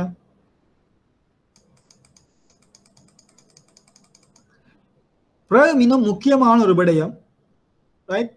Credit right. இந்த கன்ஃபர்மேஷன் உண்டு, அது கன்ஃபார்ம் பண்ணதா இல்லையான்னு அப்படி தெரியும் உங்களுக்கு.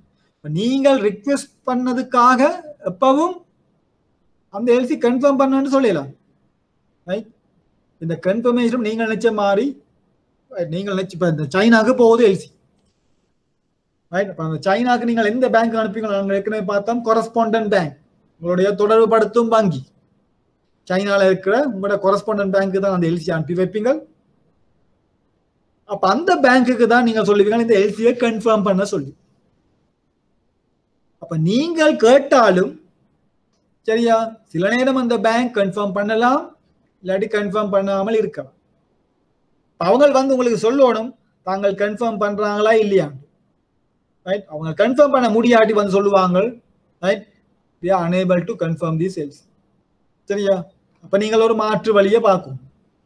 சரியா, இந்த காலகட்டத்தில் கூடிய வங்கிகள் எதிர்நோட்ட ஒரு பிரச்சனை காரணம் இப்ப தெரியும், இந்த இம்போர்ட் ரெஸ்ட்ரிக்ஷன்ஸ் வந்த பிறகு எல்லா எல்சியும் யூசன்ஸ் எல்சிஸ். நாங்கள் முதல் சைட் எல்சி யூசன்ஸ் எல்சி ரெண்டுமே ஓப்பன் பண்ணுவோம். தெரியும், எல்சி சைட்டாகவும் ஓப்பன் பண்ணலாம், யூசன்ஸாகவும் ஓப்பன் பண்ணுவோம். ரைட், கண்டதும் அடிப்படையில் அல்லது தவணை அடிப்படை. இந்த ரெஸ்ட்ரிக்ஷன் வந்த பிறகு, இம்போர்ட் ரெஸ்ட்ரிக்ஷன் வந்த பிறகு இப்ப நாங்கள் சைட் எல்சி ஓப்பன் பண்ணலாம். அதிகமான எல்சி எல்லாம் யூசன்ஸ் எல்சி. ரைட், அப்ப யூசன்ஸ் எல்சி ஓப்பன் பண்ண ஒன்று 90 days இல்லாட்டி 180 days. அப்ப அந்த கால பகுதிக்கு எங்களுடைய லிமிட்ஸ் உங்களுக்கு தெரியும். உங்களுடைய வாடிக்கையாளரோட நீங்கள் லிமிட்ஸ், கஸ்டமர் லிமிட்ஸ் மாதிரி எங்களோட பேங்க்ஸுக்கும் கொரஸ்பாண்டன்ட் பேங்க்ஸுக்கும் இடையில லிமிட்ஸ் இருக்கும். ஒரு எல்சியை கன்ஃபார்ம் பண்றதுக்கோ ரைட் இல்லாட்டி டிஸ்கவுண்ட் பண்றதுக்கோ எங்களுக்கு அந்த லைன்ஸ் லிமிட்ஸ் இருக்கு ஒவ்வொரு கொரஸ்பாண்டன்ட் பேங்க். அங்கே நடக்கும், யூசர் எல்சி ஓப்பன் பண்ணினா அந்த அமௌண்ட்டுக்கு அந்த லிமிட் பிளாக் ஆயிடும். அந்த காலம் வேற வரைக்கும் எங்களுக்கு அந்த அமௌண்ட்டை யூஸ் பண்ணலாம் இருக்கு. முதல்ல இப்ப நாங்கள் அதிகமான வங்கிகள் இலங்கையில இந்த பீரியட்ல நாங்கள் எதிர்நோக்கிற ஒரு மிக முக்கியமான ஒரு பிரச்சனையாக இருக்கு. சரியா, ஒன்று கோவிட், மற்றது எங்களுடைய நாட்டின் ரேட்டிங் கீழே வந்தபடியால் இந்த பிரச்சனைகளுக்கு நாங்கள் இப்ப முகம் கொடுக்க வேண்டிய நிலைமைக்கு உள்ளாயிருக்கோம். சரியா, ஒவ்வொன்றும் நாங்கள் ஒவ்வொரு நாளும் இந்த கொரஸ்பாண்டன்ட் பேங்க்ஸோட கதைச்சி போட்டுத்தான் பார்க்கணும் எங்களுக்கு இந்த எல்சியை கன்ஃபார்ம் பண்ண முடியுமா முடியாது. அதுக்கு பிறகுதான் நாங்கள் அந்த எல்சியை அவங்கள்ட்ட கேட்கலாம் கன்ஃபர்மேஷன் ரிக்வெஸ்ட். சரியா, அப்ப நீங்கள் சில நேரம் நீங்கள் அனுப்புற வங்கிட்ட இருந்தே கன்ஃபர்மேஷன் எடுக்க முடியாம இருக்கும். அப்ப இன்னொரு வங்கியின் மூலமாகத்தான் நீங்கள் அந்த எல்சியை கன்ஃபார்ம் பண்ணி போட்டு நீங்கள் அனுப்பலாம். அப்ப அதெல்லாம் பிராக்டிக்கல் இதுகள். அந்த மாதிரி உங்களுக்கு பிராக்டிக்கல் கேள்வி வராது. உங்களுக்கு கூடிய வரை உங்களுடைய பரீட்சையை பொறுத்தவரையில கூட உங்களுக்கு தியரிட்டிக்கலாக தான் இந்த மாதிரி கேள்விகள் உங்களுக்கு அதிகமாக கேட்கிறது. பிராக்டிக்கலி ஒவ்வொரு நாளும் பலவிதமான சிக்கல்கள் உங்களுடைய இம்போர்ட்ஸ் டிபார்ட்மெண்ட்ல நாங்கள் டெய்லி ஃபேஸ் பண்றோம். அது ஞாபகத்தில் இருக்கும். ரைட், பிறகு இந்த கிரெடிட் இஸ் அவைலபிள் பை, ஒரு நாணய கடிதம் கிடைக்கத்தக வழிகள். இது அடிக்கடி கூட எக்ஸாம்ல வர ஒரு கேள்வி.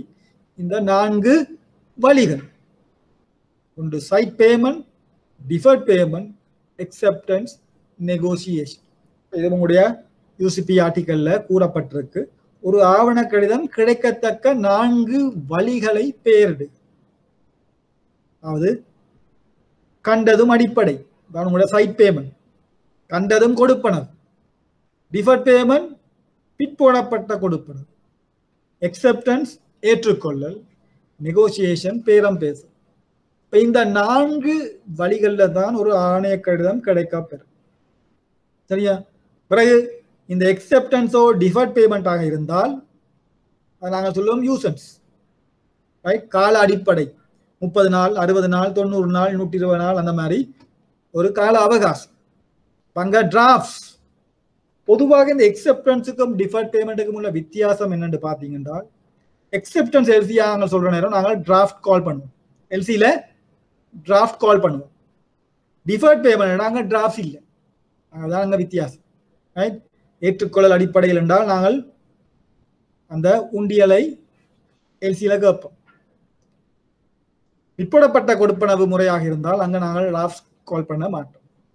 டிராஃப்ட் கால் பண்றால் ரைட், எத்தனை நாளையில அந்த டிராஃப்ட்ஸ் ட்ரா பண்ணணும். Right, 30 days after BL data, 60 days after BL data.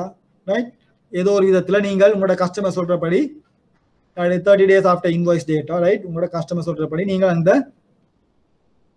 Credit அவைலபிலிட்டியை நீங்கள் உங்களோட எக்ஸில டைப் பண்ணலாம். சரியா, பிறகு பார்ஷியல் ஷிப்பன் அண்ட் டிரான்ஸ்ஷிப். இது உங்களுடைய யூசிபி ஆர்டிக்கல் சொல்லுது. பார்ஷியல் ஷிப்பன்டா என்ன, டிரான்ஸ்ஷிப்மெண்டா என்ன?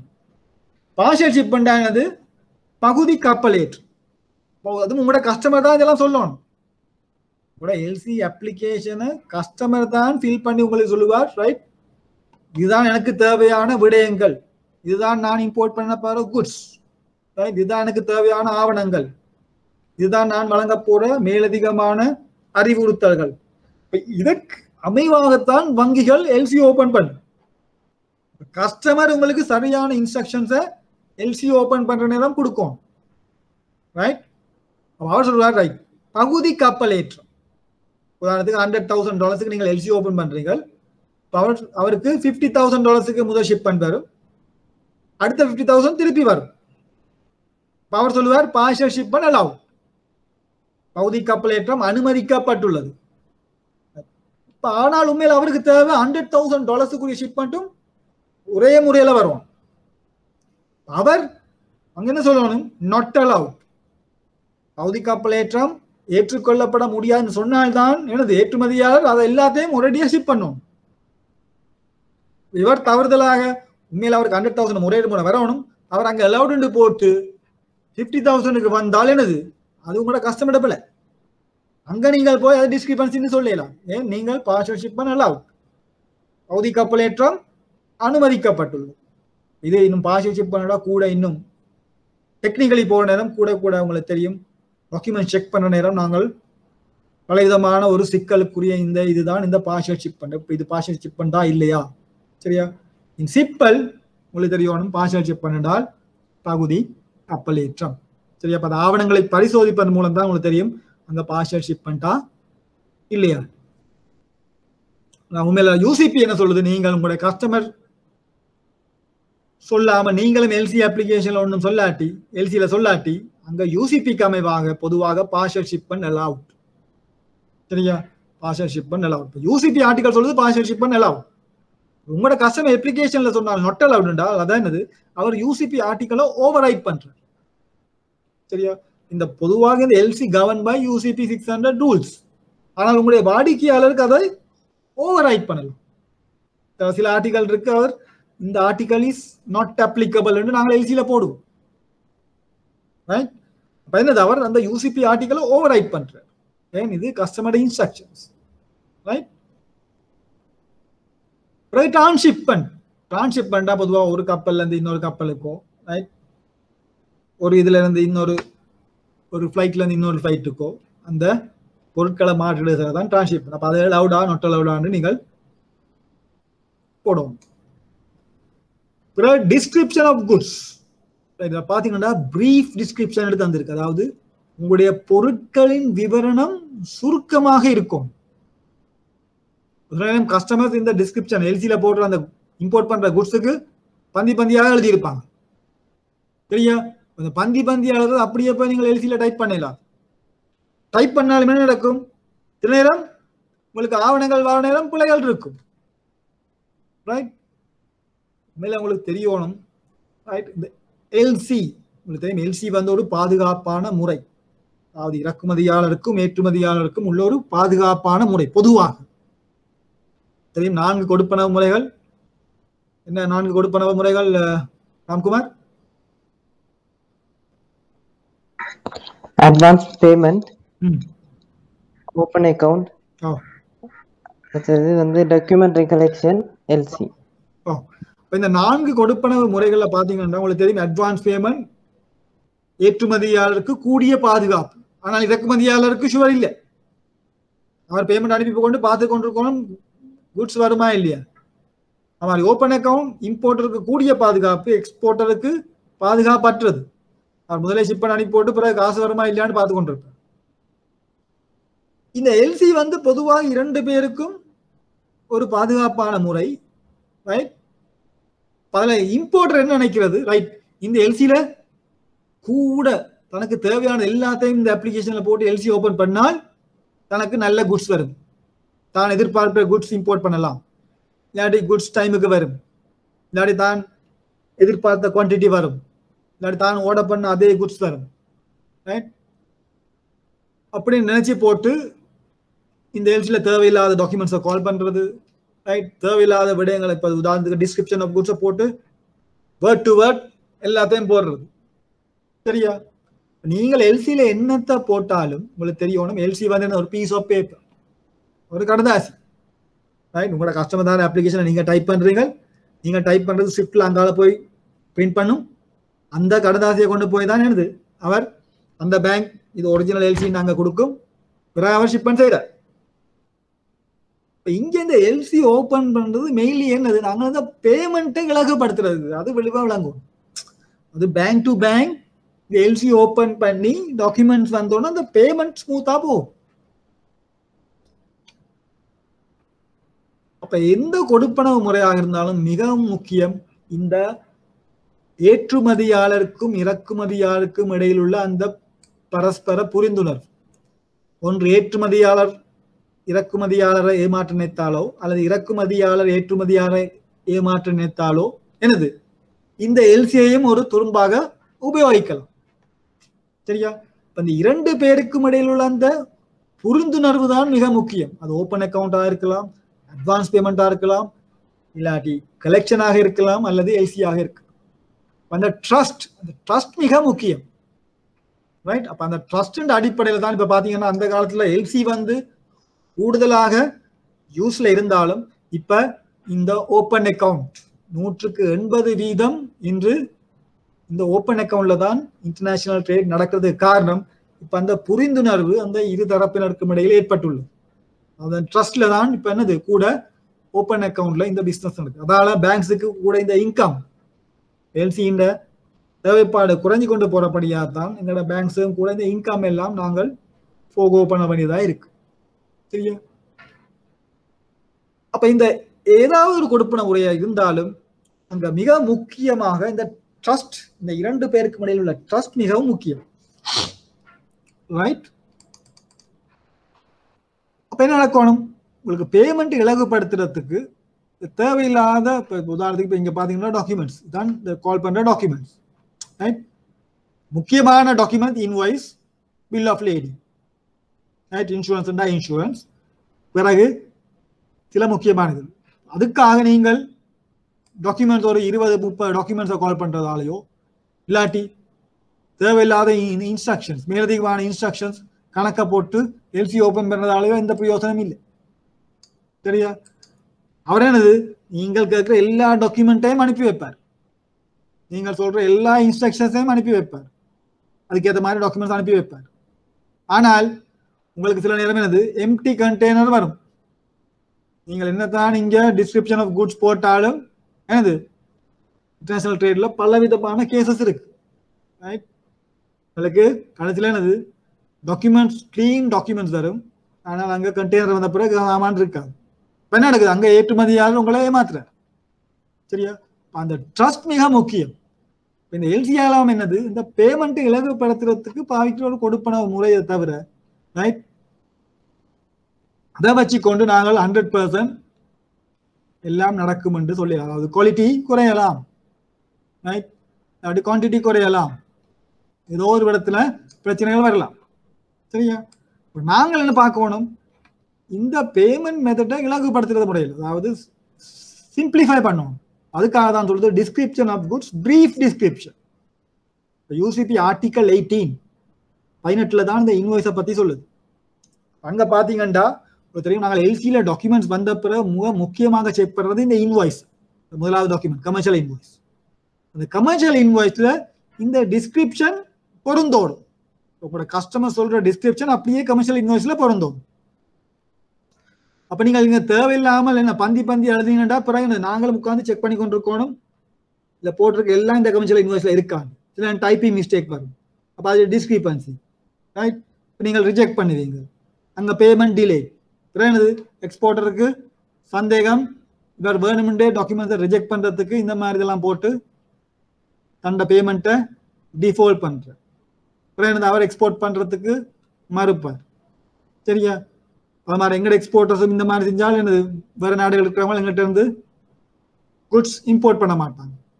அதெல்லாம் பலவித பிரச்சனைகளுக்கு இடம் கொடுக்க வேண்டிய சந்தர்ப்பமாக மாறும். அதுக்காக நாங்கள் இப்போ இந்த கஸ்டமர்ஸுக்கு எடுகேட் பண்ணணும். இந்த description of goods brief, right, அதாவது சுருக்கமாக இருக்கும், ரைட். HS கோட் தெரியும், ஹார்மனைஸ் சிஸ்டம் கோடுன்னு சொல்லுவோம். HS stand for harmonise system code. இதெல்லாம் நீங்கள் போய் நான் சொன்ன இந்த ட்ரேட்ன்றது ஒரு பாரிய ஒரு பரந்த பாட விதானம், ரைட். சிலபஸ்ல கணக்கு இருக்கு படிக்கிறதுக்கு. அதெல்லாம் நாங்கள் இந்த குறிப்பிட்ட இந்த காலப்பகுதியில் படிக்கிறது கஷ்டம். சிலதுகள் நீங்கள் சர்ச் பண்ணி படிக்கணும். HS கோடுன்னா நீங்கள் கூகுளில் போய், இதெல்லாம் ஜென்ரலாக நீங்கள் படிக்கக்கூடிய விடயங்கள். கூகுளில் போய் HS கோடு என்றால் என்ன, ரைட், HS கோடில் உள்ள நன்மைகள் என்ன, ரைட், அதை எந்த இதுக்காக நாங்கள் இந்த HS கோடை பாவிப்போம். அந்த மாதிரி MCQல கூட உங்களுக்கு வந்திருக்கு 2-3 முறை HS கோடில் நாங்கள் அறிந்து கொள்ள வேண்டிய விடயங்கள். தமிழ்ல இயல்பு முறை குறியீடுன்னு சொல்லுவோம் HS கோட், சரியா. இந்த கஸ்டம்ஸ் இலங்கை சுங்கத்தில் ஒவ்வொரு பொருளுக்கும் என்ன இன்டர்நேஷனலி ஒரு HS கோட், எங்களுக்கு பெயர்கள் இருக்கிற மாதிரி ஒவ்வொரு பொருளுக்கும் ஒரு HS கோட் இருக்கு, சரியா. அந்த HS கோடை பொறுத்து தான் கூட கஸ்டம்ஸ்ல இந்த பொருட்களுக்கான டியூட்டி கால்குலேட் பண்றோம், ரைட். தீர்வை வரி, இறக்குமதிக்கான தீர்வை வரி டியூட்டி இந்த HS கோடை பொறுத்து. அப்ப இந்த HS கோட் பேங்கர்ஸ் எங்களுக்கு தெரியாது என்னது இந்த HS கோட் இதுதான் சரி, ஒவ்வொரு பொருளுக்கும் இதுதான் HS கோட்னு எங்களுக்கு தெரியாது, சரியா. இதை உங்களோட வாடிக்கையாளர் தான் வழங்கும். ஆனால் எல்சியில ஒவ்வொரு கட்டாயம் இந்த HS கோட் போட வேணும் என்ற அவசியமும் இல்லை. உங்களோட கஸ்டமர் போட்டால் நீங்க அந்த HS கோடை எல்சியில டைப் பண்ணுவீங்க, சரியா. HS கோடை உங்களோட கஸ்டமர் தந்தா நீங்கள் அதை டைப் பண்ணுவீங்க, ரைட். அப்ப இந்த இயல்பு முறை குறியீடு அல்லது ஹார்மனைஸ் சிஸ்டம் கோட், சரியா, உங்களோட கஸ்டமர் வடிவாக அந்த HS கோடை தரும். ஏன் பிறகு டாக்குமெண்ட்ஸ் வந்த பிறகு பல்வேறு பிரச்சனைகள் வரும் இந்த HS கோடு, சரியா. இந்த இம்போர்ட் பண்ற பொருளுக்கும் HS கோடுக்கும் இடையில ஏது முரண்பாடு இருந்தால் அதுக்கு கஸ்டமர் பொறுப்பு, வங்கி அல்ல. நாங்கள் கஸ்டமர் தான் நாங்கள் போடுறோம், சரியா. கஸ்டமர்களுக்கு சரியான HS கோடை தரோம். ஏன்னா இப்ப பாத்தீங்கன்னா இம்போர்ட் ரெஸ்ட்ரிக்ஷன்ஸ், இந்த இம்போர்ட் ரெஸ்ட்ரிக்ஷன்ஸ் எல்லாம் கூட கெசட் நோட்டிபிகேஷன்ல பாத்தீங்கன்னா இம்போர்ட் கண்ட்ரோல் ஒவ்வொரு பொருளுக்குமான அந்த HS கோட் ஹெடிங் தந்திருப்பாங்க, ரைட். இந்த HS கோட் ஹெடிங் கீழே ரைட் இந்த பொருட்கள் தடை செய்யப்பட்டுள்ளது. அதை நீங்கள் எல்சியிலேயோ இல்லாட்டி வேற ஓப்பன் அக்கௌண்டோ அட்வான்ஸ் பேமெண்ட் முறையில நீங்கள் இம்போர்ட் பண்ண முடியாது, சரியா. அந்த பிரத்யேகமான HS கோடை அங்க லிஸ்ட் பண்ணியிருப்பாங்க. இதெல்லாம் ரெஸ்ட்ரிக்டட் ஐட்டம்ஸ் இல்லாட்டி சஸ்பெண்டட் ஐட்டம்ஸ். அதை பார்த்து தான் நீங்கள் எல்சி ஓப்பன் பண்ணலாம். அங்க நீங்கள் செக் பண்ணணும் உங்களோட கஸ்டமர் தார HS கோட் அந்த லிஸ்ட்ல இருக்கா இல்லையா, அது பேங்கர்ஸ் பொறுப்பு, ரைட். நாங்கள் எப்பவும் நாங்கள் இந்த எல்சி எல்லாம் ஓப்பன் பண்றது அந்த central bank regulations, import control regulation, எங்களுக்கு ஒரு கடமைப்பாடு இருக்கு. இந்த ரெகுலேட்டரி பாடி வழங்குற அந்த டிரெக்ஷன்ஸ், ரைட், இன்ஸ்ட்ரக்ஷன்ஸுக்கு அமைவாக தான் நாங்கள் எல்சி ஓப்பன் பண்ணுவோம், சரியா. நாட்டின் சட்ட திட்டங்களுக்கு அமைவாகத்தான் நாங்கள் இந்த எல்சி ஓப்பன் பண்ணோம், சரியா. இந்த கோவிடுக்கு பிறகு உங்களுக்கு தெரியும் ரெஸ்ட்ரிக்ஷன்ஸ், எல்சி ஓப்பன் பண்ணது வெஹிக்கல் இம்போர்ட்ஸ் டோட்டலி பேன், சரியா. அந்த மாதிரி இருக்கிற நேரம் நீங்கள் கவனமாக இருக்கணும். இந்த எல்சி ஓப்பன் பண்ண நேரம் ஸ்பெஷலி தடை செய்யப்பட்ட ரெஸ்ட்ரிக்ட் பண்ணப்பட்ட இந்த HS கோட் ஐட்டம்ஸை நீங்கள் இம்போர்ட் பண்ண முடியாது, சரியா. அதுதான் HS கோட். இந்த HS கோட் பல வித தேவைகளுக்காக நாங்கள் இந்த HS கோடை பாவிப்போம், ஸ்பெஷலி ஸ்ரீலங்கா கஸ்டம்ஸ், ரைட். பிறகு பாத்தீங்கன்னா இங்க place of receipt, port, airport of loading, right. பொதுவாக UCP ஆர்டிக்கல் நாங்கள் பார்ப்போம். ஆர்டிக்கல் 19 தொடக்கம் 25 வரைக்கும் 19 தொடக்கம் 25 வரைக்கும் இந்த டிரான்ஸ்போர்ட் மோட் ஆஃப் டிரான்ஸ்போர்ட் டாக்குமெண்ட்ஸை பத்தி பார்ப்போம், ரைட். அதுலயும் பிரத்யேகமான ஆர்டிக்கல் தான் article 20 bill of lading, clean bill of lading, சரியா. அப்போ ஒன்று கடல் மார்க்கமாக அல்லது ஆகாய மார்க்கமாக அல்லது தரை மார்க்கமாக, தரைண்டா உங்களுக்கு ரோடா இருக்கலாம், ரெயிலா இருக்கலாம், ரைட். அந்த விதமான போக்குவரத்து நடைபெற நேரம், ரைட், அது என்ன போர்ட்ல நடக்குதா இல்லாட்டி ஏர்போர்ட்ல நடக்குதா இல்லாட்டி தரைண்டா நாங்கள் சொல்லுவோம் place, right. Place of visit or port of loading or airport of loading, சரியா. எந்த மார்க்கமாக அந்த போக்குவரத்து, அந்த பொருட்களுக்கான போக்குவரத்து ஒரு நாட்டிலிருந்து இன்னொரு நாட்டுக்கு இவ்வாறு அந்த போக்குவரத்து நடைபெறுது. தெரியும், இலங்கைக்கு இவ்வாறு அதிகமான இறக்குமதி, பொருட்களுக்கான இறக்குமதி கொண்டு வரப்படும் ஊடகமாக இது கடல் மார்க்கம், சீமோட். சீமோட்ல நாங்கள் பாய்க்கிறது பில் ஆஃப் லேடிங். சரியா? பில் ஆஃப் லேடிங்ல உங்களுக்கு பார்த்துருப்பீங்க, இந்த போர்ட் ஆஃப் லோடிங் எந்த நாட்டு துறைமுகத்துல கப்பல் ஏற்றப்பட்டுள்ளது. பில் ஆஃப் லேடிங் செக் பண்ணீங்கன்னா இருக்கும் போர்ட் ஆஃப் லோடிங் எங்க. இல்லாட்டி அது யாமோட், ஆகாய மார்க்கமாக ஒரு நாட்டு ஏர்போர்ட்ல இருந்து இன்னொரு நாட்டு ஏர்போர்ட்டுக்கு பொருட்கள் கொண்டு வரப்பட்டால் அப்ப அங்க இருக்கும் உங்களோட யாவே பில்லுல, ரைட், யாவே பில்லுல இருக்கும் எந்த ஏர்போர்ட்ல பொருட்கள் ஏற்றுமதி செய்யப்படும், எந்த நாட்டு விமான நிலையத்தில் அந்த பொருட்கள் இறக்கப்படும். Airport of loading, airport of discharge. அது நீங்கள் எல்சியில போடுற மாதிரி அங்க டாக்குமெண்ட் வந்தோம்னா நீங்க அதை செக் பண்ணணும். அப்ப அங்க ஏதாவது தவறுகள் இருந்தால் நீங்க சொல்லுவோம் port of loading not as per LC. நீங்கள் ஆவண கடிதத்தில் குறிப்பிட்டவாறு அங்க பொருட்களுக்கான ஏற்றப்பட்ட துறைமுகம் அமையவில்லை. சரியா? அங்க மிக முக்கியமாக இன்னொரு நீங்கள் தெரியும், இந்த எல்சி ஓபன் பண்ண நேரம் நான் சொன்னேன் சாங்ஷன்ஸ், சில தடை செய்யப்பட்ட நாடுகள் உடன் நீங்கள் இந்த சர்வதேச வர்த்தக வியாபாரங்களை மேற்கொள்ள முடியாது. குறிப்பாக உங்களுக்கு தெரியும் யூஎஸ் ரெகுலேஷன்ஸ், சாங்ஷன் கண்ட்ரீஸ், அதெல்லாம் இன்டர்நேஷனல் ட்ரேடோட தொடர்பு பட்டதான். உங்களுக்கு தெரியும் முக்கியமாக ஈரான், நோர்த் கொரியா போன்ற நாடுகளுடன் நாங்கள் சர்வதேச வர்த்தகத்தை மேற்கொள்ள முடியாது. மிக முக்கியமாக ஈரான் எல்லாமே என்னது உங்களுக்கு தெரியும், இந்த டாக்குமெண்ட்ஸ் வர நேரம் நாங்கள் பார்க்கணும். ஈரான் நாட்டில் உள்ள ஒரு துறைமுகம் எங்காவது பெயரிடப்பட்டால் முடிஞ்சு, தடை செய்யப்பட்ட ஒரு துறைமுகம், அதுகள் தான் இந்த இம்போர்ட் டிபார்ட்மெண்ட் நீங்க செக் பண்ணணும். ரைட்? ஈரானுக்குள்ளாலேயே அந்த டாக்குமெண்ட், இந்த குட்ஸ் போக முடியாது, அந்த நாட்டு துறைமுகத்துக்குள்ளால பொருட்கள் கொண்டு வரப்பட முடியாது. சரியா? அந்த மாதிரி பலவிதமான சிக்கல்கள் இருக்கு இப்ப இந்த இன்டர்நேஷனல் ட்ரேட்ல. சரியா? அதெல்லாம் டாக்குமெண்ட் செக் பண்றவங்க கவனமாக செக் பண்ணணும். இல்லாட்டி அதற்கு பிறகு அதுக்கு வர பின் விளைவுகளுக்கு நாங்கள் முகம் கொடுக்க வேண்டி ஏற்படும். அந்த சாங்ஷன்ஸ் என்பது மிக முக்கியம் இந்த இன்டர்நேஷனல் ட்ரேட்ல. நாங்கள் அந்த சாங்ஷன் பார்ட்டிஸ்ன்னு சொல்லுவோம். ஒன்று அந்த நாடாக இருக்கலாம், இல்லாட்டி அந்த நாட்டில் உள்ள சில உறுப்பினர்களாக இருக்கலாம், அந்த நாட்டு துறைமுகங்களாக இருக்கலாம், இல்லாட்டி அந்த நாட்டு வெசல்ஸ், அந்த நாட்டின் கப்பல்களாக இருக்கலாம். சரியா? பலவிதமான சாங்ஷன்ஸ் இருக்கு. அதெல்லாம் நீங்கள் கவனமாக கருத்தில் எடுத்துக்கொண்டு தான் இந்த ஆவணங்களை பரிசோதிக்க வேண்டும். பாத்தீங்கன்னா latest date of ship and dispatch. நான் முதலே சொன்ன இந்த எக்ஸ்பைரி டேட் மாதிரி ஒரு ஆவண கடிதத்துக்கு காலவாதியாகும் திகதி இருக்கிற மாதிரி உங்களோட பொருட்களை கப்பல் ஏற்றுறதுக்கும் ஒரு இறுதி திகதி இருக்கு. இதுதான் நாங்கள் பொதுவாக ஆவணங்கள் பெற்றுக்கொள்ளணும். பொதுவாக நாங்கள் செக் பண்ற விடையா எல்சி எக்ஸ்பயர்டா இல்லையா, எல்சி ஓவர் ட்ரோனா இல்லையா, லேட் ஷிப்மெண்டா இல்லையா, பார்ஷியல் ஷிப்மெண்டா இல்லையா. ரைட்? அதெல்லாம் நீங்க எடுத்தோன்னு பார்க்கணும் எல்சியில இந்த டாக்குமெண்ட்ஸ் டிஸ்கிரிப்பண்டா இல்லையா. சரியா?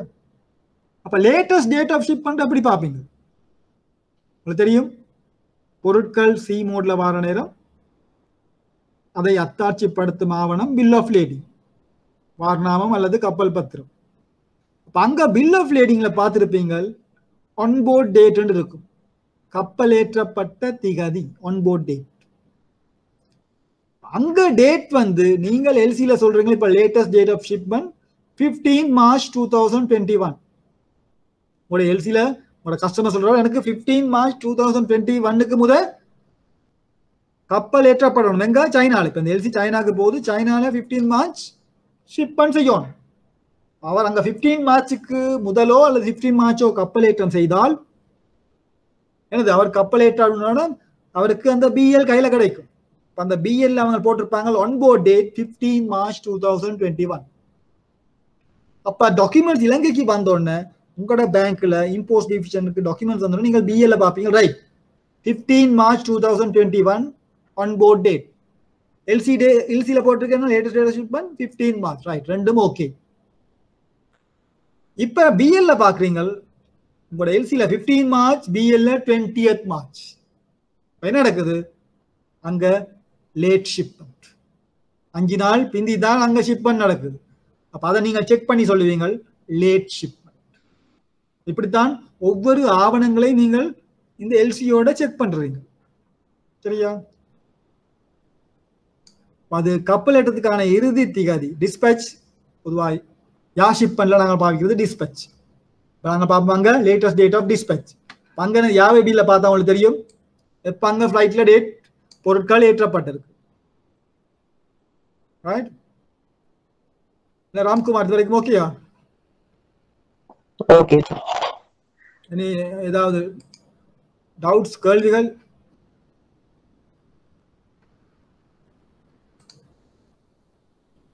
நீங்க மட்டும்தான் இருப்பீங்க போல. இது வரைக்கும் பார்த்தல ஏதாவது டவுட்ஸ், கேள்விகள் எல்சி அப்ளிகேஷன்ல? இது வந்து ஃபண்டமெண்டல் பேசிக். ரைட்? இதோட நாங்கள் தொடர்புடைய யூசிபி ஆர்டிகல்ஸ் படிக்கிற நேரம் தான் உங்களுக்கு பொதுவாக ஆர்டிகல்ஸோட தான் கேள்விகள் வரும். ரைட்? இது வந்து உங்களுடைய ஃபண்டமெண்டல் பேசிக். பொதுவாக உங்களுக்கு இந்த ட்ரேட்ல பார்த்தீங்கன்னா ஐபிஎஸ்எல் இருக்கிறது trade, international trade and finance ஒரு சப்ஜெக்ட். ஐபிஎஸ்எல் இன்னொன்று இருக்கு ட்ரேட் டிப்ளோமாண்டு. கூட இம்போர்ட்ஸ் எக்ஸ்போர்ட்ஸ்ல ஒர்க் பண்றவங்க அந்த ஐபிஎஸ்எல் ட்ரேட் டிப்ளோமாண்டு ஒரு டிப்ளோமா எக்ஸாம் செய்யறது. அது கொஞ்சம் ப்ராக்டிக்கல்.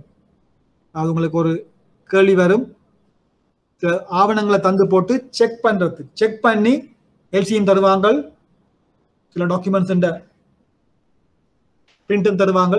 எல்சியும் இருக்கும், டாக்குமெண்ட்ஸ் இருக்கும். நீங்கள் அதை ஒரு டாக்குமெண்ட் செக்கர், ஒரு ஆவணத்தை பரிசோதிப்பவராக செக் பண்ணி அதில் என்னென்ன டிஸ்கிரிபன்சிஸ் இருக்குன்னு நீங்கள் அந்த டிஸ்கிரிபன்சிஸை ஐடென்டிஃபை பண்ணணும். அது கூட ட்ரேட் டிப்ளோமாவில் வர ஒரு கேள்வி. அது மாதிரி international recognition, ICC international chamber of commerce அதில் கண்டக்ட் பண்ணுற ஒரு எக்ஸாம் இருக்குது, சிடிசிஎஸ்ன்னு சொல்லுவோம், சர்டிஃபைட் டாக்குமெண்ட்ரி கிரெடிட் ஸ்பெஷலிஸ்ட். அது ஒரு இன்டர்நேஷனல் ரெகக்னிஷன். அங்கேயும் பார்த்தீங்கன்னா அந்த மாதிரி ப்ராக்டிக்கல் கேள்வி வரும். அவங்களுடைய ஐபிஎஸ்எல் எக்ஸாம் பொறுத்தவரையில் உங்களுக்கு அந்த மாதிரி கேள்விகள் வாரதில் அடிக்கடி. சில நேரம் ஒரு சின்ன 2-3 விடயங்களை தந்து போட்டு இது டிஸ்கிரிபன்சியா இல்லையான்னு அந்த மாதிரி கேள்விகள் தான் வாரதொழிய உங்களுக்கு அப்படி டாக்குமெண்ட்ஸை தந்து போட்டு செக் பண்ண சொல்லி கேள்விகள் வாரது இல்லை. ரைட்?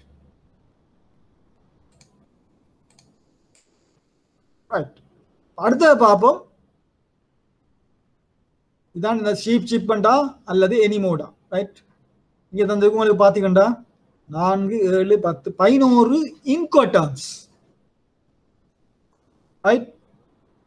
இன்கோடர்ம்ஸ் நாங்கள் விரிவாக பார்ப்போம். ரைட்? உங்களுக்கு தெரியும் இன்கோடர்ம்ஸ் இன்டர்நேஷனல் கமர்ஷியல் டேர்ம்ஸ், அது சர்வதேச வர்த்தக நியதிகள் என்று சொல்லுவோம். ஷார்ட் அண்ட் ஃபார்மா தான் இன்கோடர்ம்ஸ், இன்டர்நேஷனல் கமர்ஷியல் டேர்ம்ஸ் அல்லது ட்ரேட் டேர்ம்ஸ் என்று சொல்லுவோம். இதுவும் காலத்துக்கு காலம் திருத்தி அமைக்கப்படும். ரைட்?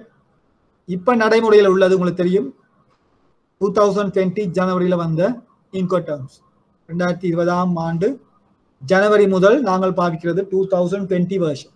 அதுக்கு முதல் 2010, அதுக்கு முதல் 1990. பாத்தீங்கன்னா 10 வருட இடைவெளியில் இந்த இன்கோடர்ம்ஸ் மாற்றி அமைக்கப்படுகின்றன. இந்த 2010க்கும் 2020க்கும் இடையில பெரிய வித்தியாசம் இல்லை. சரியா? அதாவது இந்த டட் ரிப்ளேஸ் பண்ணப்பட்டிருக்கு, டிபியூ உண்டு. மற்றபடி மற்ற இன்கோடர்ம்ஸ் எல்லாம் அப்படியே இருக்கு. ரைட்? இந்த 11 இன்கோடர்ம்ஸ்ல இந்த டட் மட்டும் டிபியூ உண்டு மாற்றப்பட்டிருக்கு, மற்ற எல்லாம் அப்படியே இருக்கு. ரைட்? இந்த இன்கோடர்ம்ஸ் என்னென்ன நாங்கள் பிற இன்கோடர்ம்ஸை விரிவாக படிக்கிறேன் பார்ப்போம். இதையும் கஸ்டமா மார்க் பண்ணும், கஸ்டமா சொல்லணும் நான் எந்த இன்கோடர்முக்கு அமைவாக இந்த ஆவண கடிதத்தை திறக்க போறார். இப்போ அவரோட எஃப்ஏஎஸ்னு டிக் பண்ணலாம், எக்ஸ்வர்க்ஸ்னு டிக் பண்ணலாம், டப்னு டிக் பண்ணலாம். இலங்கையை பொறுத்தவரையில் நாங்கள் கூட பாவிக்கிறது இந்த எஃப் டேர்ம்ஸும் சி டேர்ம்ஸும். இந்த இன்கோடர்ம்ஸ் நாங்கள் 4 குரூப்பாக பாவிக்கலாம். ஒன்று இ குரூப்னு சொல்லுவோம், அதில் இது ஒரே ஒரு இன்கோடர்ம் எக்ஸ்வர்க்ஸ் மட்டும்தான் அந்த இ குரூப்ல வரும். சி குரூப்ல இந்த 3 இருக்கு. சாரி, ஈக்கு அப்புறம் எஃப், எஃப்ல இருக்கு 1, 2, 3. இந்த மூன்றும் எஃப் குரூப்ல வரும். பிறகு சி குரூப்ல 1 2 3 4 இருக்கு. பிறகு டி குரூப்ல 3. மொத்தம் 11 இன்கோடர்ம் நாங்கள் 4 குரூப்ஸாக பிரிப்போம். E F C D. இந்த 11 இன்கோடர்ம்லையும் இந்த மேல இருக்க 4 இன்கோடர்ம் மட்டும்தான் கடல் மார்க்கமாக மட்டும் பாவிக்கப்படும் இன்கோடர்ம்ஸ். Sea shipment only. அடிக்கடி உங்களோட பேப்பர்ல வர ஒரு கேள்வி, ரைட்? எம்சிக்யூவா இருக்கலாம், இல்லாட்டி உங்களுடைய ஏதாவது ஒரு பகுதியில் ஒரு வினாவாக வரக்கூடிய ஒரு கேள்வி. இந்த இன்கோடர்ம்ஸ்ல கடல் மார்க்கமாக பாவிக்கப்படும் 4 இன்கோடர்ம்ஸை பெயரிடுக. இல்லாட்டி நாளை தந்து போட்டு எது இல்லை எது இல்லைன்னு எம்சி கேள்வி வரலாம். உங்களுக்கு தெரியும் FAS, FOB, CFR, CIF. இந்த 4 தான் ஷிப்மெண்ட் மட்டும். மற்ற 7 நாங்கள் சொல்லுவோம் ஒம்னி மோடு உண்டு. ஏதாவது ஒரு ஊடகம் யாவா இருக்கலாம், இல்ல சியா இருக்கலாம், இல்லாட்டி ரோடா இருக்கலாம், இல்லாட்டி மிக்ஸா இருக்கலாம், ஏதாவது இருக்கலாம். சரியா? மற்ற 7. ஆனா ஷிப்மெண்ட்டுக்கு மட்டும் பாவிக்கிறது இந்த 4. அங்க ஏற்கனவே இறக்குமதியாளரும் ஏற்றுமதியாளரும்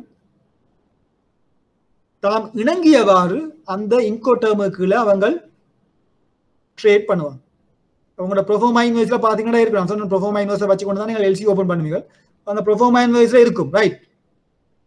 சிஐஎஃப் கிளம்பு, ரைட்? அதாவது சிஐஎஃப் கீழே தான் இப்ப அவங்க பிசினஸ் செய்யறாங்க, ரைட்? அப்ப அங்க அவர் டிக் பண்ணுவார் சிஐஎஃப். உங்களோட கஸ்டமர் டிக் பண்ணுவார் சிஐஎஃப். அப்ப சிஐஎஃப் அவர் டிக் பண்ணால் அதுக்கு பிறகு உங்களுக்கு தெரியணும் as a banker, right? LC open பண்ண நேரம், ரைட்? சிஐஎஃப் நான் என்ன செய்யணும்? சிஐஎஃப் உங்களுக்கு தெரியணும் காஸ்ட் இன்சூரன்ஸ் ஃப்ரைட். இந்த 11 இன்கோடர்ம்ஸ்லையும் பாப்போம். இன்கோடர்ம்ஸ் இந்த இறக்குமதியாளுக்கும் ஏற்றுமதியாளுக்கும் இடையில் உள்ள ஆப்ளிகேஷன்ஸ். யார் யார் என்னத்தை செய்யணும், சரியா? அப்ப இந்த காப்புறுதி, பொருட்களுக்கான காப்புறுதி செய்ய வேண்டிய கடமைப்பாடு எப்பொழுதும் ஏற்றுமதியாளருக்கு இருக்கக்கூடிய 2 இன்கோடர்ம் இந்த சிஐஎஃப்பும் சிஐபி. நடுவில் ஐ இருக்க 2 சிஐஎஃப்பும் சிஐபியும். அதுவும் அடிக்கடி எக்ஸாம்ல வர்றது. 2 இன்கோடர்ம் எப்பவும் ஏற்றுமதியாளர் இன்சூரன்ஸ் பண்ண வேண்டிய இன்கோடர்ம் சிஐஎஃப் அண்ட் சிஐபி. அப்ப ஏற்றுமதியாளருக்கும் இன்சூரன்ஸ் பண்ண நடக்கும். அவர் அவருடைய நாட்டில இருந்து இன்சூரன்ஸ் பாலிசி எடுத்து இலங்கைக்கு அனுப்புவார், சரியா? அந்த சந்தர்ப்பத்தில் தான் நாங்கள் இந்த இன்சூரன்ஸ் பாலிசி இங்க இருக்கு, இந்த டாக்குமெண்ட்டை நாங்கள் டிக் பண்ணி சொல்லுவோம், ரைட்? அதாவது அவர் அங்க இன்சூரன்ஸ் பாலிசி அங்க இருந்து அனுப்புவோம்.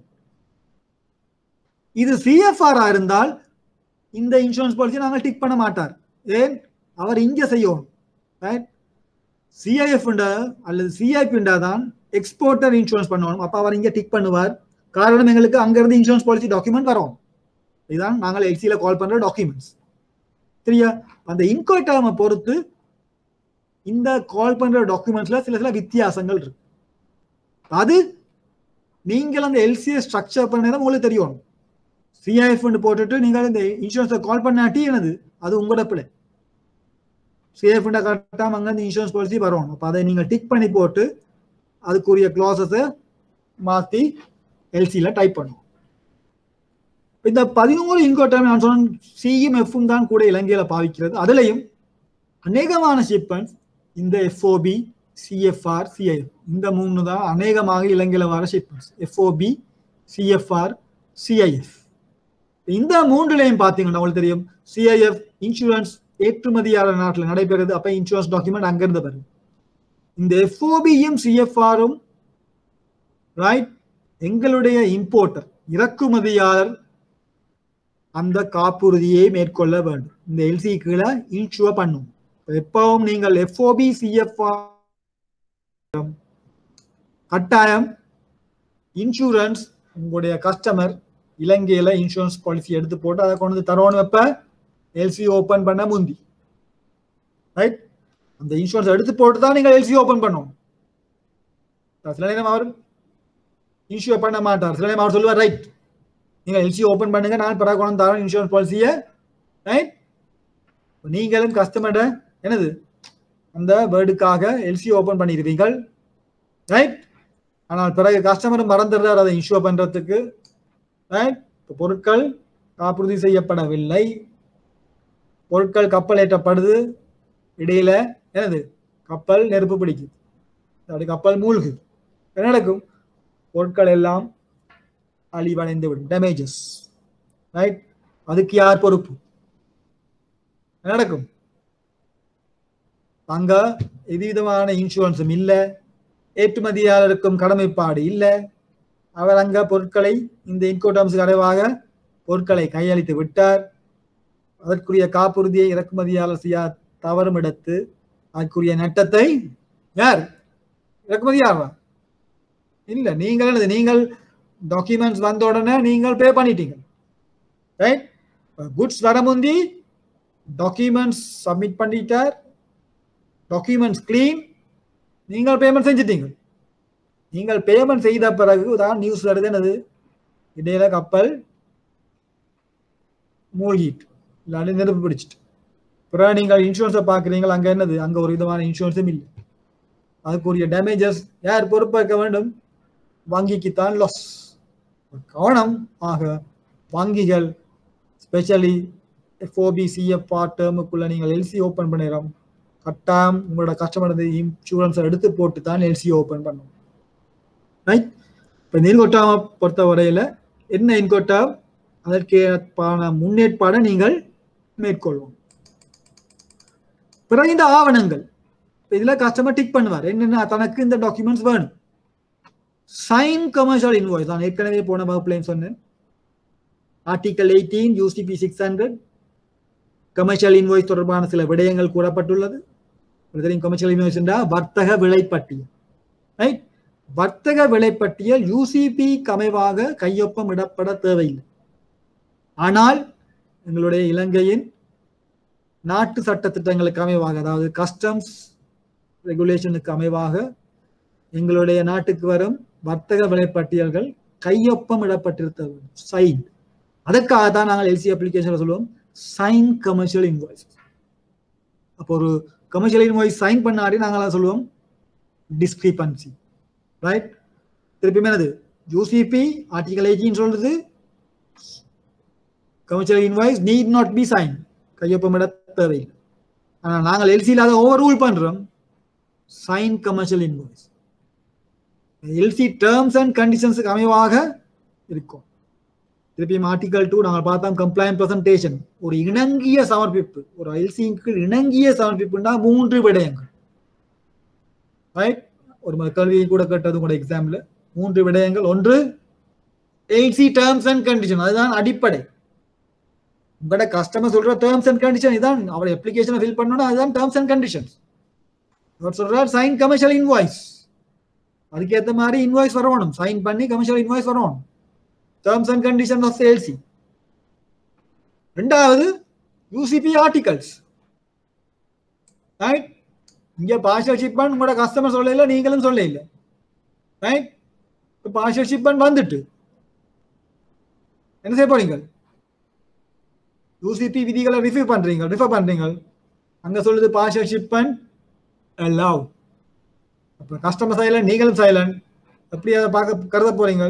as per UCP 600 rules.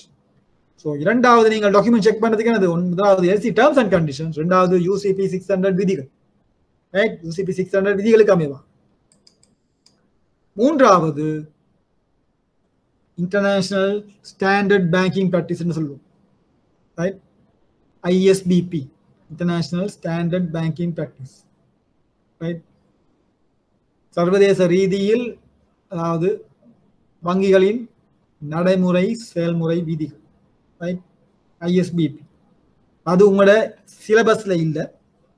Right, நான் சொன்ன அந்த CDCS எக்ஸாம்ஸ்ல அல்லது உங்களுடைய பிரத்யேகமான சில ட்ரேட் எக்ஸாம்ஸ்ல இந்த ISBP உங்களுக்கு டெஸ்ட் பண்ணுவோம்.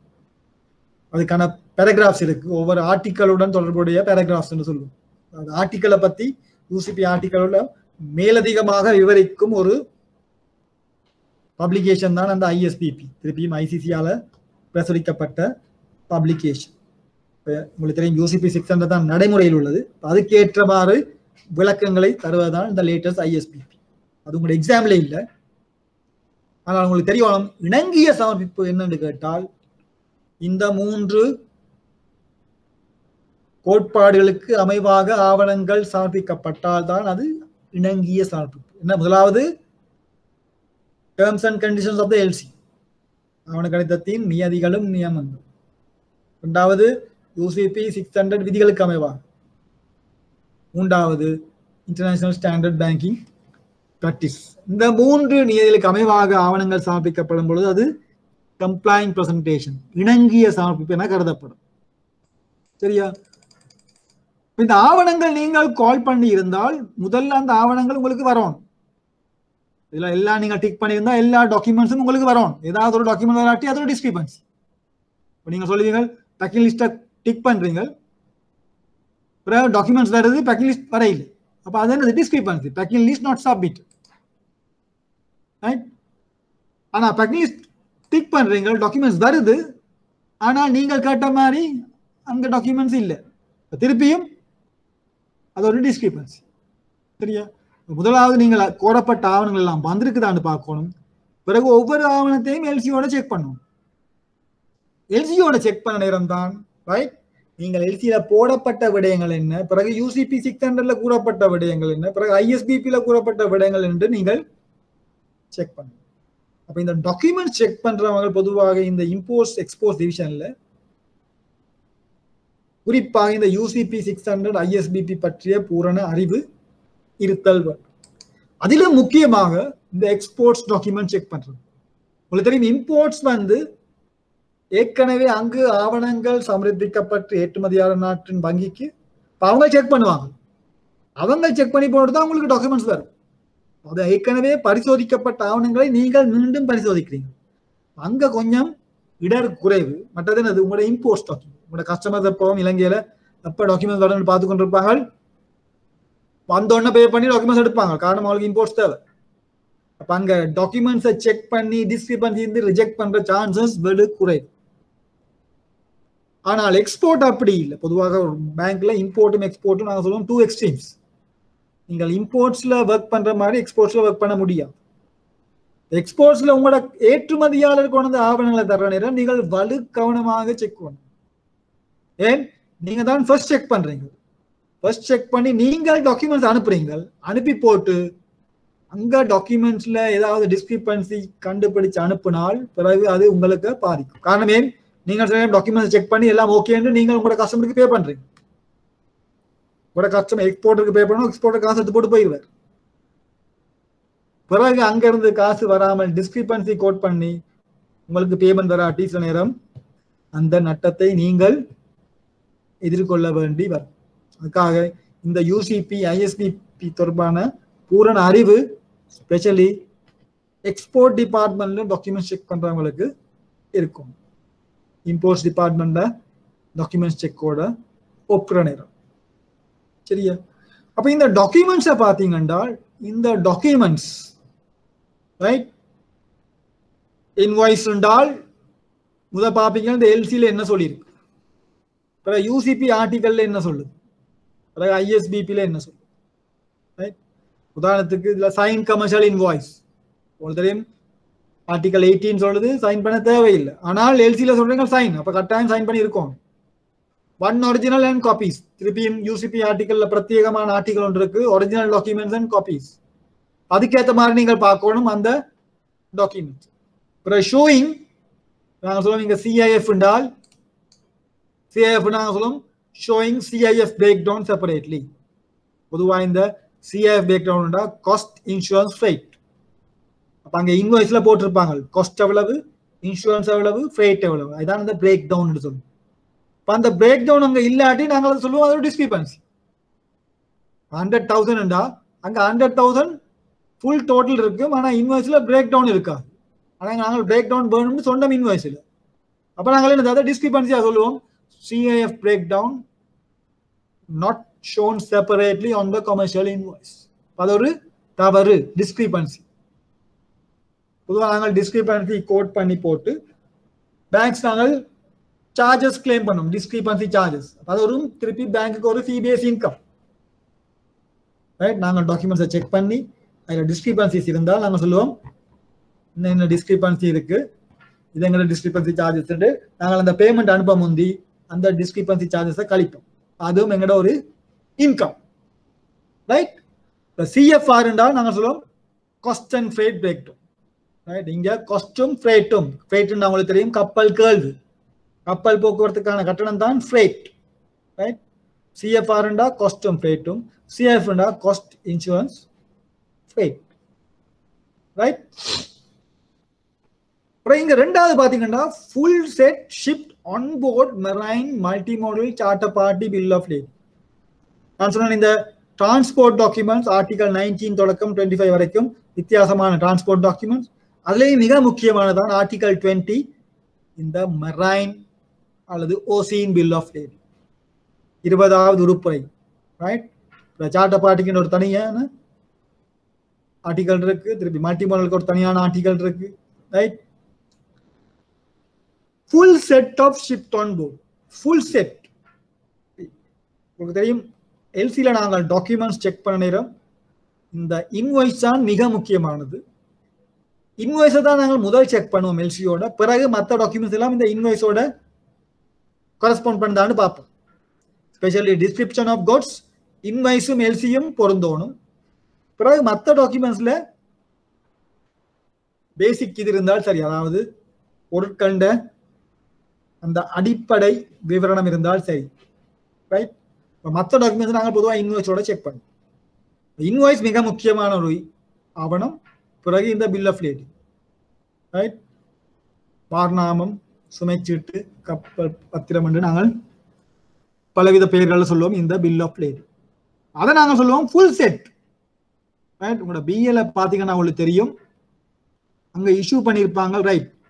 Number of original issued 2 or 3, அதிகமான சந்தர்ப்பங்கள்ல 3, சில சந்தர்ப்பங்கள்ல 2வும் இஷ்யூ பண்ணப்படும், சரியா? அப்ப அங்க ஃபுல் செட் உங்களுக்கு தெரியணும். 3 இஷ்யூ பண்ணியிருந்தா 3 பிஎல்லும் வரணும், 2 இஷ்யூ பண்ணியிருந்தா 2 பிஎல்லும் வரணும். அதான் அந்த ஃபுல் செட் அர்த்தம்.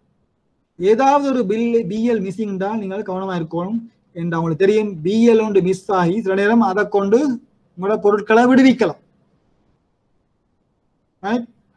தெரியும். பிஎல் முக்கியமான தொழிற்பாடுகள் நாங்கள் பார்த்தோம் அடிக்கடி உங்களோட பேப்பர்ல வர ஒரு கேள்வி, பிஎல் 3 முக்கிய தொழிற்பாடுகள் இல்லாட்டி characteristics of bill of lading கேட்பாங்க. என்னது? அக்னாலேஜ்மெண்ட், ஏற்றுமதியாளருக்கு வழங்கப்படும் ஒரு பற்றுச்சீட்டு. ரெண்டாவது அந்த போக்குவரத்தை ஆவணப்படுத்தும் ஒரு ஆவணம், எந்த போர்ட்ல இருந்து எந்த போர்ட்டுக்கு பொருட்கள் கொண்டு போறப்படுது, அது பிஎல்ல தான் இருக்கும். எந்த போர்ட்ல லோட் பண்ணிருக்கு, எந்த போர்ட்ல டிஸ்சார்ஜ் பண்ணப்பட்டிருக்கு, காரணம் evidence of contract of carriage என்று சொல்லுவோம்.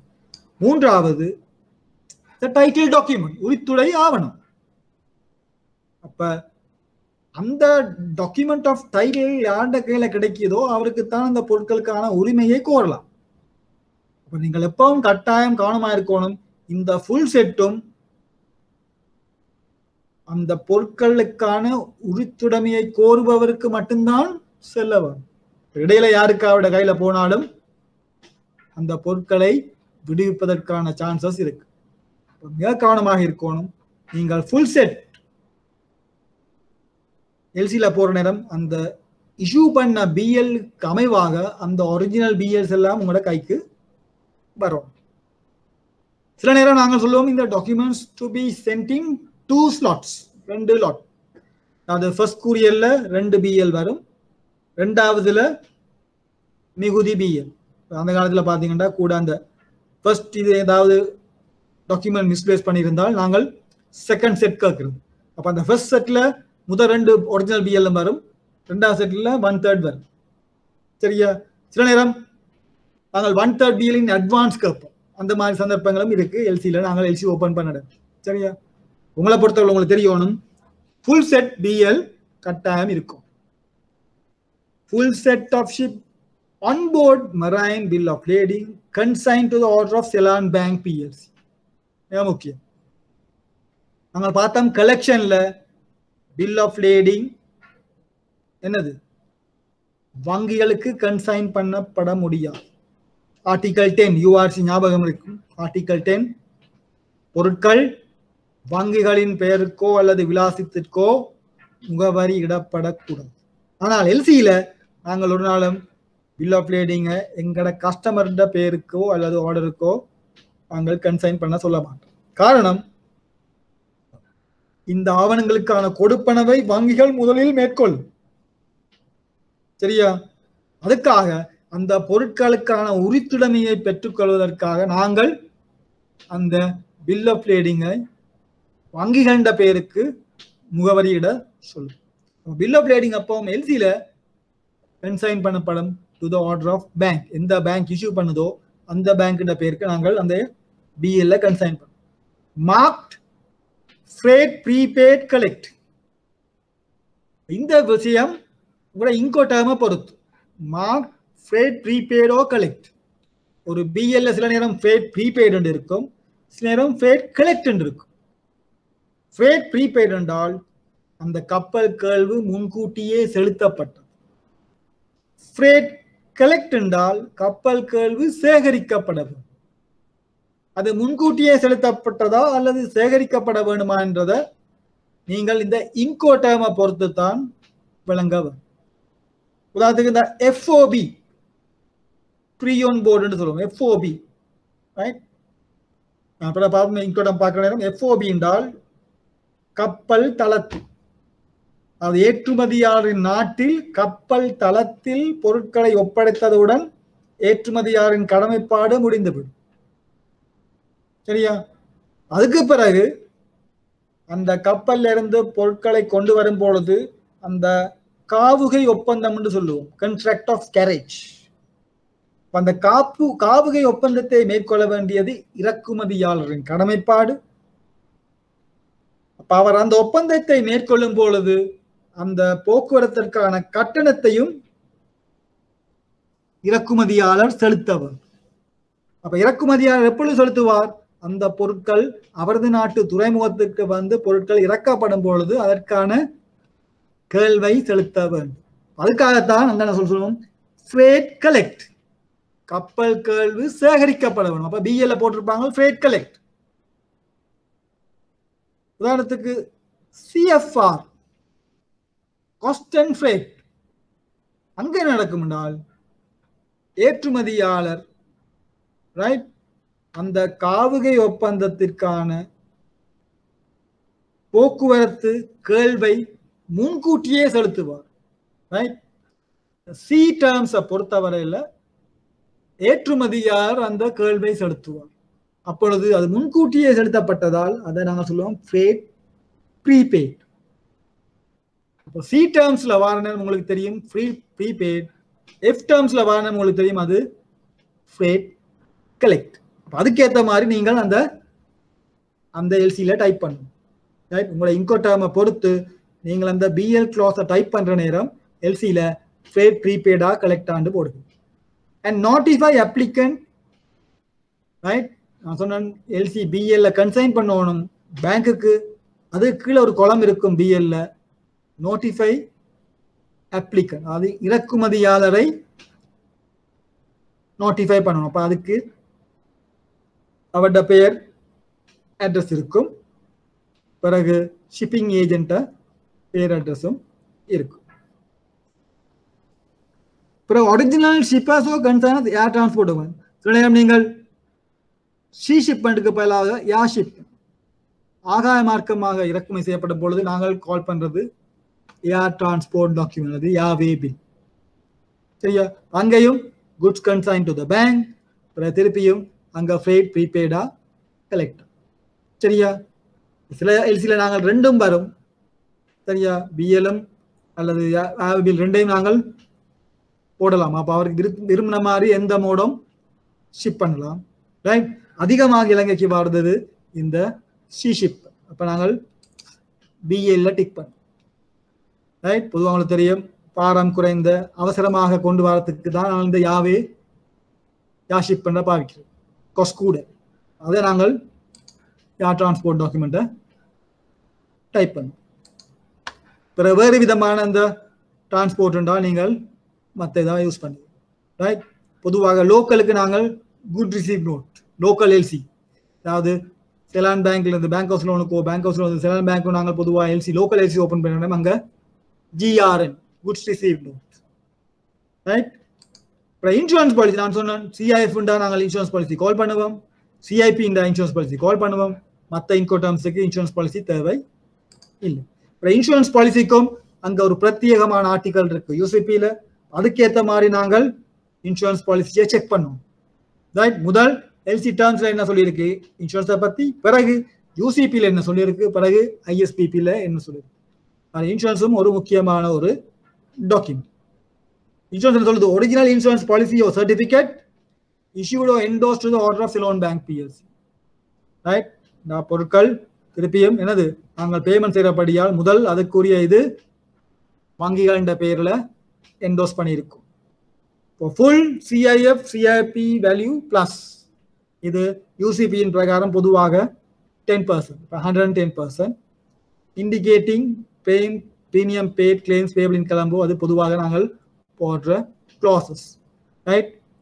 போ கிளாசஸ் இன்சூரன்ஸ் ஸ்ட்ரைக் கிளாசஸ் எல்லாம் பொதுவாக நாங்கள் இன்சூரன்ஸோட பார்க்குற இருக்கு. பிறகு சர்டிஃபிகேட் ஆஃப் ஒரிஜின் உற்பத்தி நாட்டு சான்றிதழ் ரைட். ஒன்று கண்ட்ரி ஆஃப் ஒரிஜினாக இருக்கலாம், இல்லாட்டி நீங்கள் ஸ்பெசிஃபிக்கலி சொல்லலாம் right. Certificate of UK origin, certificate of USA origin, அதுக்கேற்ற மாதிரி உங்களோட டாக்குமெண்ட் வரும். அப்புறம் பேக்கிங் லிஸ்ட் வேணும்டா நீங்கள் இன்க்ளூட் பண்ணலாம், வெயிட் நோட் வேணும்டா இன்க்ளூட் பண்ணலாம் ரைட். அப்புறம் பெனிஃபிஷரி சர்டிஃபிகேட் உங்களுக்கு சில நேரம் ஒரு டாக்குமெண்ட் செட் முன்கூட்டியே காப்பி டாக்குமெண்ட்ஸ் முன்கூட்டியே வேணும்டால் அதை நீங்கள் கூறிய பண்ண சொல்லுவீங்க, சொல்லி போட்டு அதுக்கான ஒரு பெனிஃபிஷரி சர்டிஃபிகேட். இதான் நான் சொன்ன import licence supporting documents proforma இன்வாய்ஸோட அடிஷனல் ஏதாவது இம்போர்ட் லைசன்ஸ் இருந்தால் அதை அவர் அட்டாச் பண்ணணும்.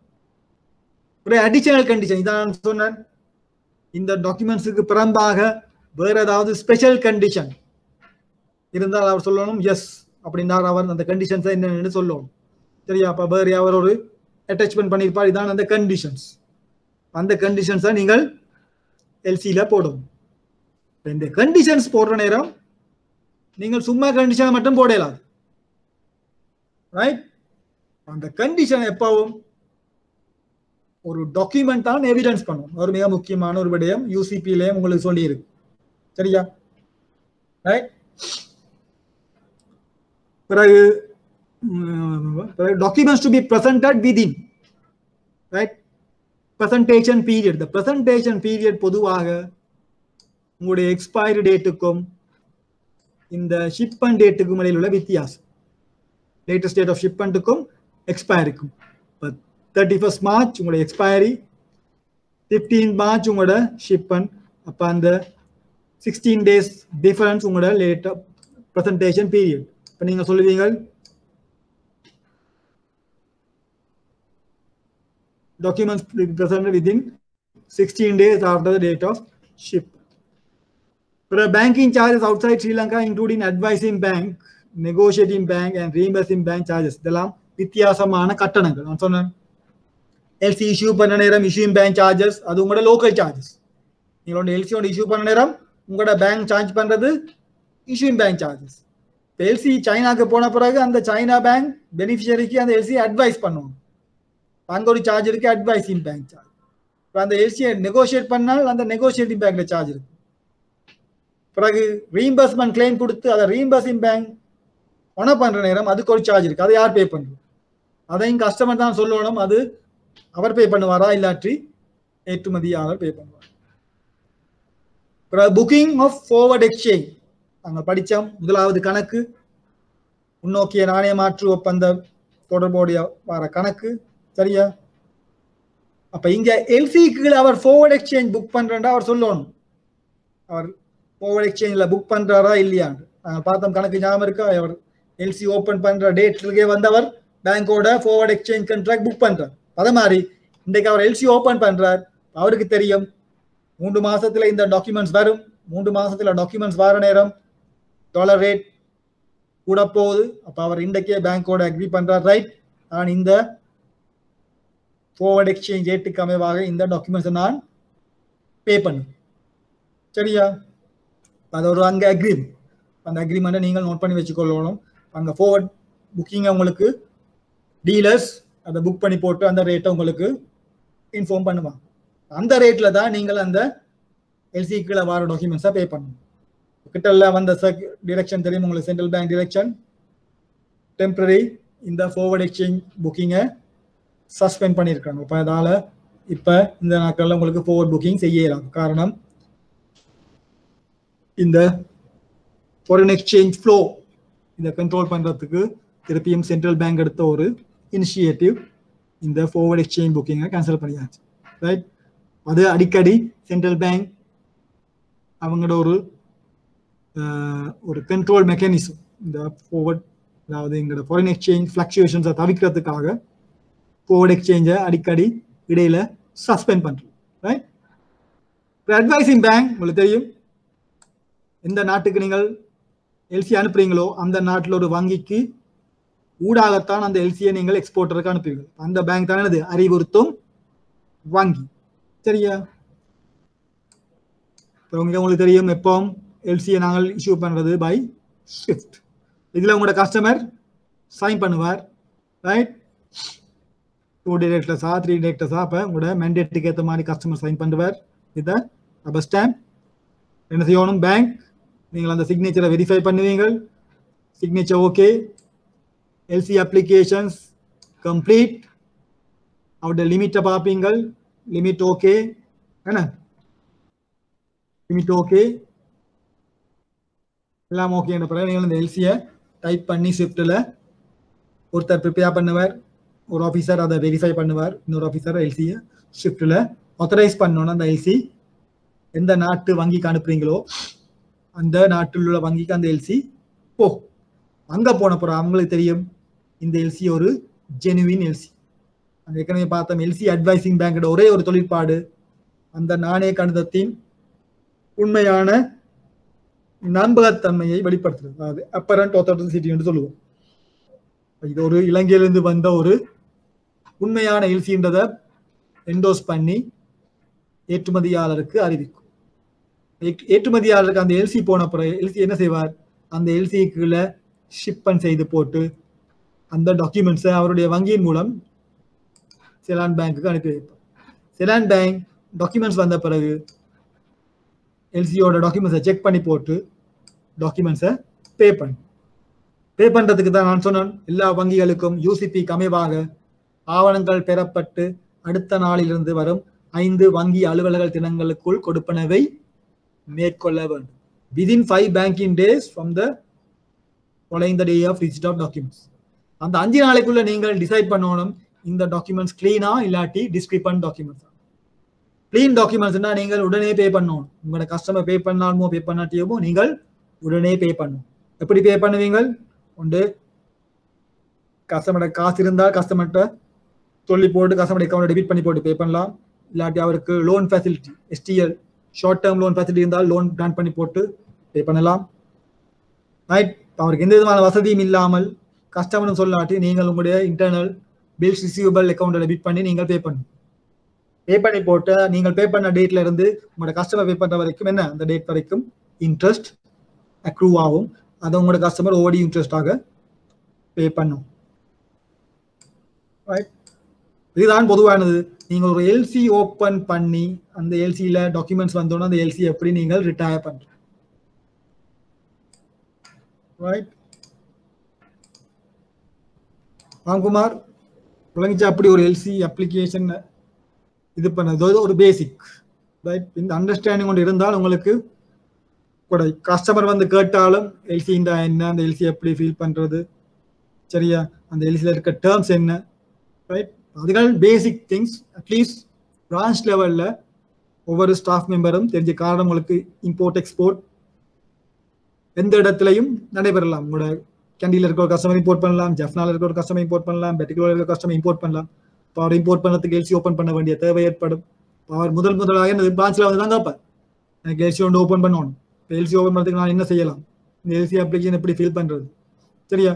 அவர் வந்து கேட்குற நேரம் உங்களுக்கு அந்த கஸ்டமருக்கு வாடிக்கையாளருக்கு எடுக்கேட் பண்ணக்கூடியதாக இருக்கும்.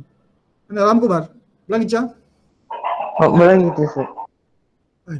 நாங்கள் அடுத்த கிளாஸ்ல நாங்கள் பார்ப்போம். இந்த யூசிபி 6 நான் அன்றைக்கு சும்மா நீலோட்டமாக சொல்லிக்கொண்டு போன காரணம் வந்து எக்ஸாம் செய்கிறவனுக்காக நாங்கள் அந்த ஆர்டிக்கலை கொஞ்சம் திருப்பியும் இன் டீட்டெயிலாக பார்ப்போம்.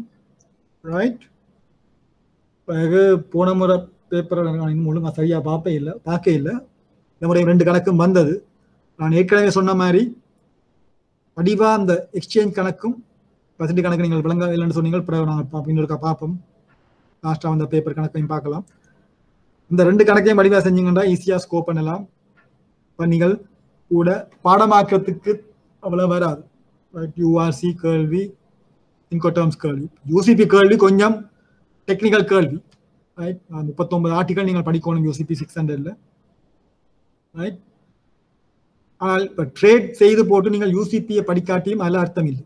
கட்டாயம் ட்ரேட் படிக்கிற ஒவ்வொருத்தரும் யூசிபி 600 முந்தி பேங்கிங் எக்ஸாமில் நிறைய பேர் இந்த ஐஏபிஎஃப்ல ஒரு நேரம் என்னது லோ இருக்கே, மேண்டேட்டரி சப்ஜெக்டாக இருக்கே. அப்போ நிறைய பேர் என்னது லோ திருப்பி லோவாக என்னது மேண்டேட்டரி சப்ஜெக்ட்.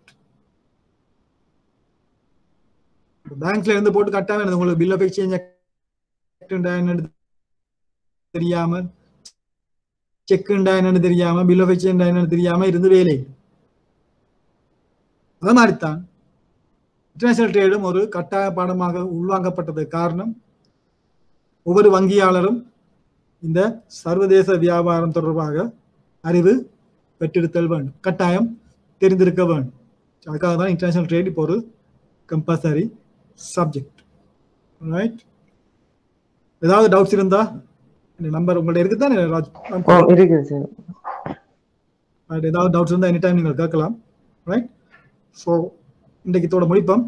நெக்ஸ்ட் டைம் நாங்கள் யூசிபி ஆர்டிகல்ஸையும் அதோட வர சில கேள்விகளையும் பார்ப்போம். அப்போ உங்களுக்கு எப்படி கேள்விகள் வருது, அதை எப்படி அணுகிறேன் கொஞ்சம் பார்க்கலாம். Okay, thank you. Okay sir, thank you.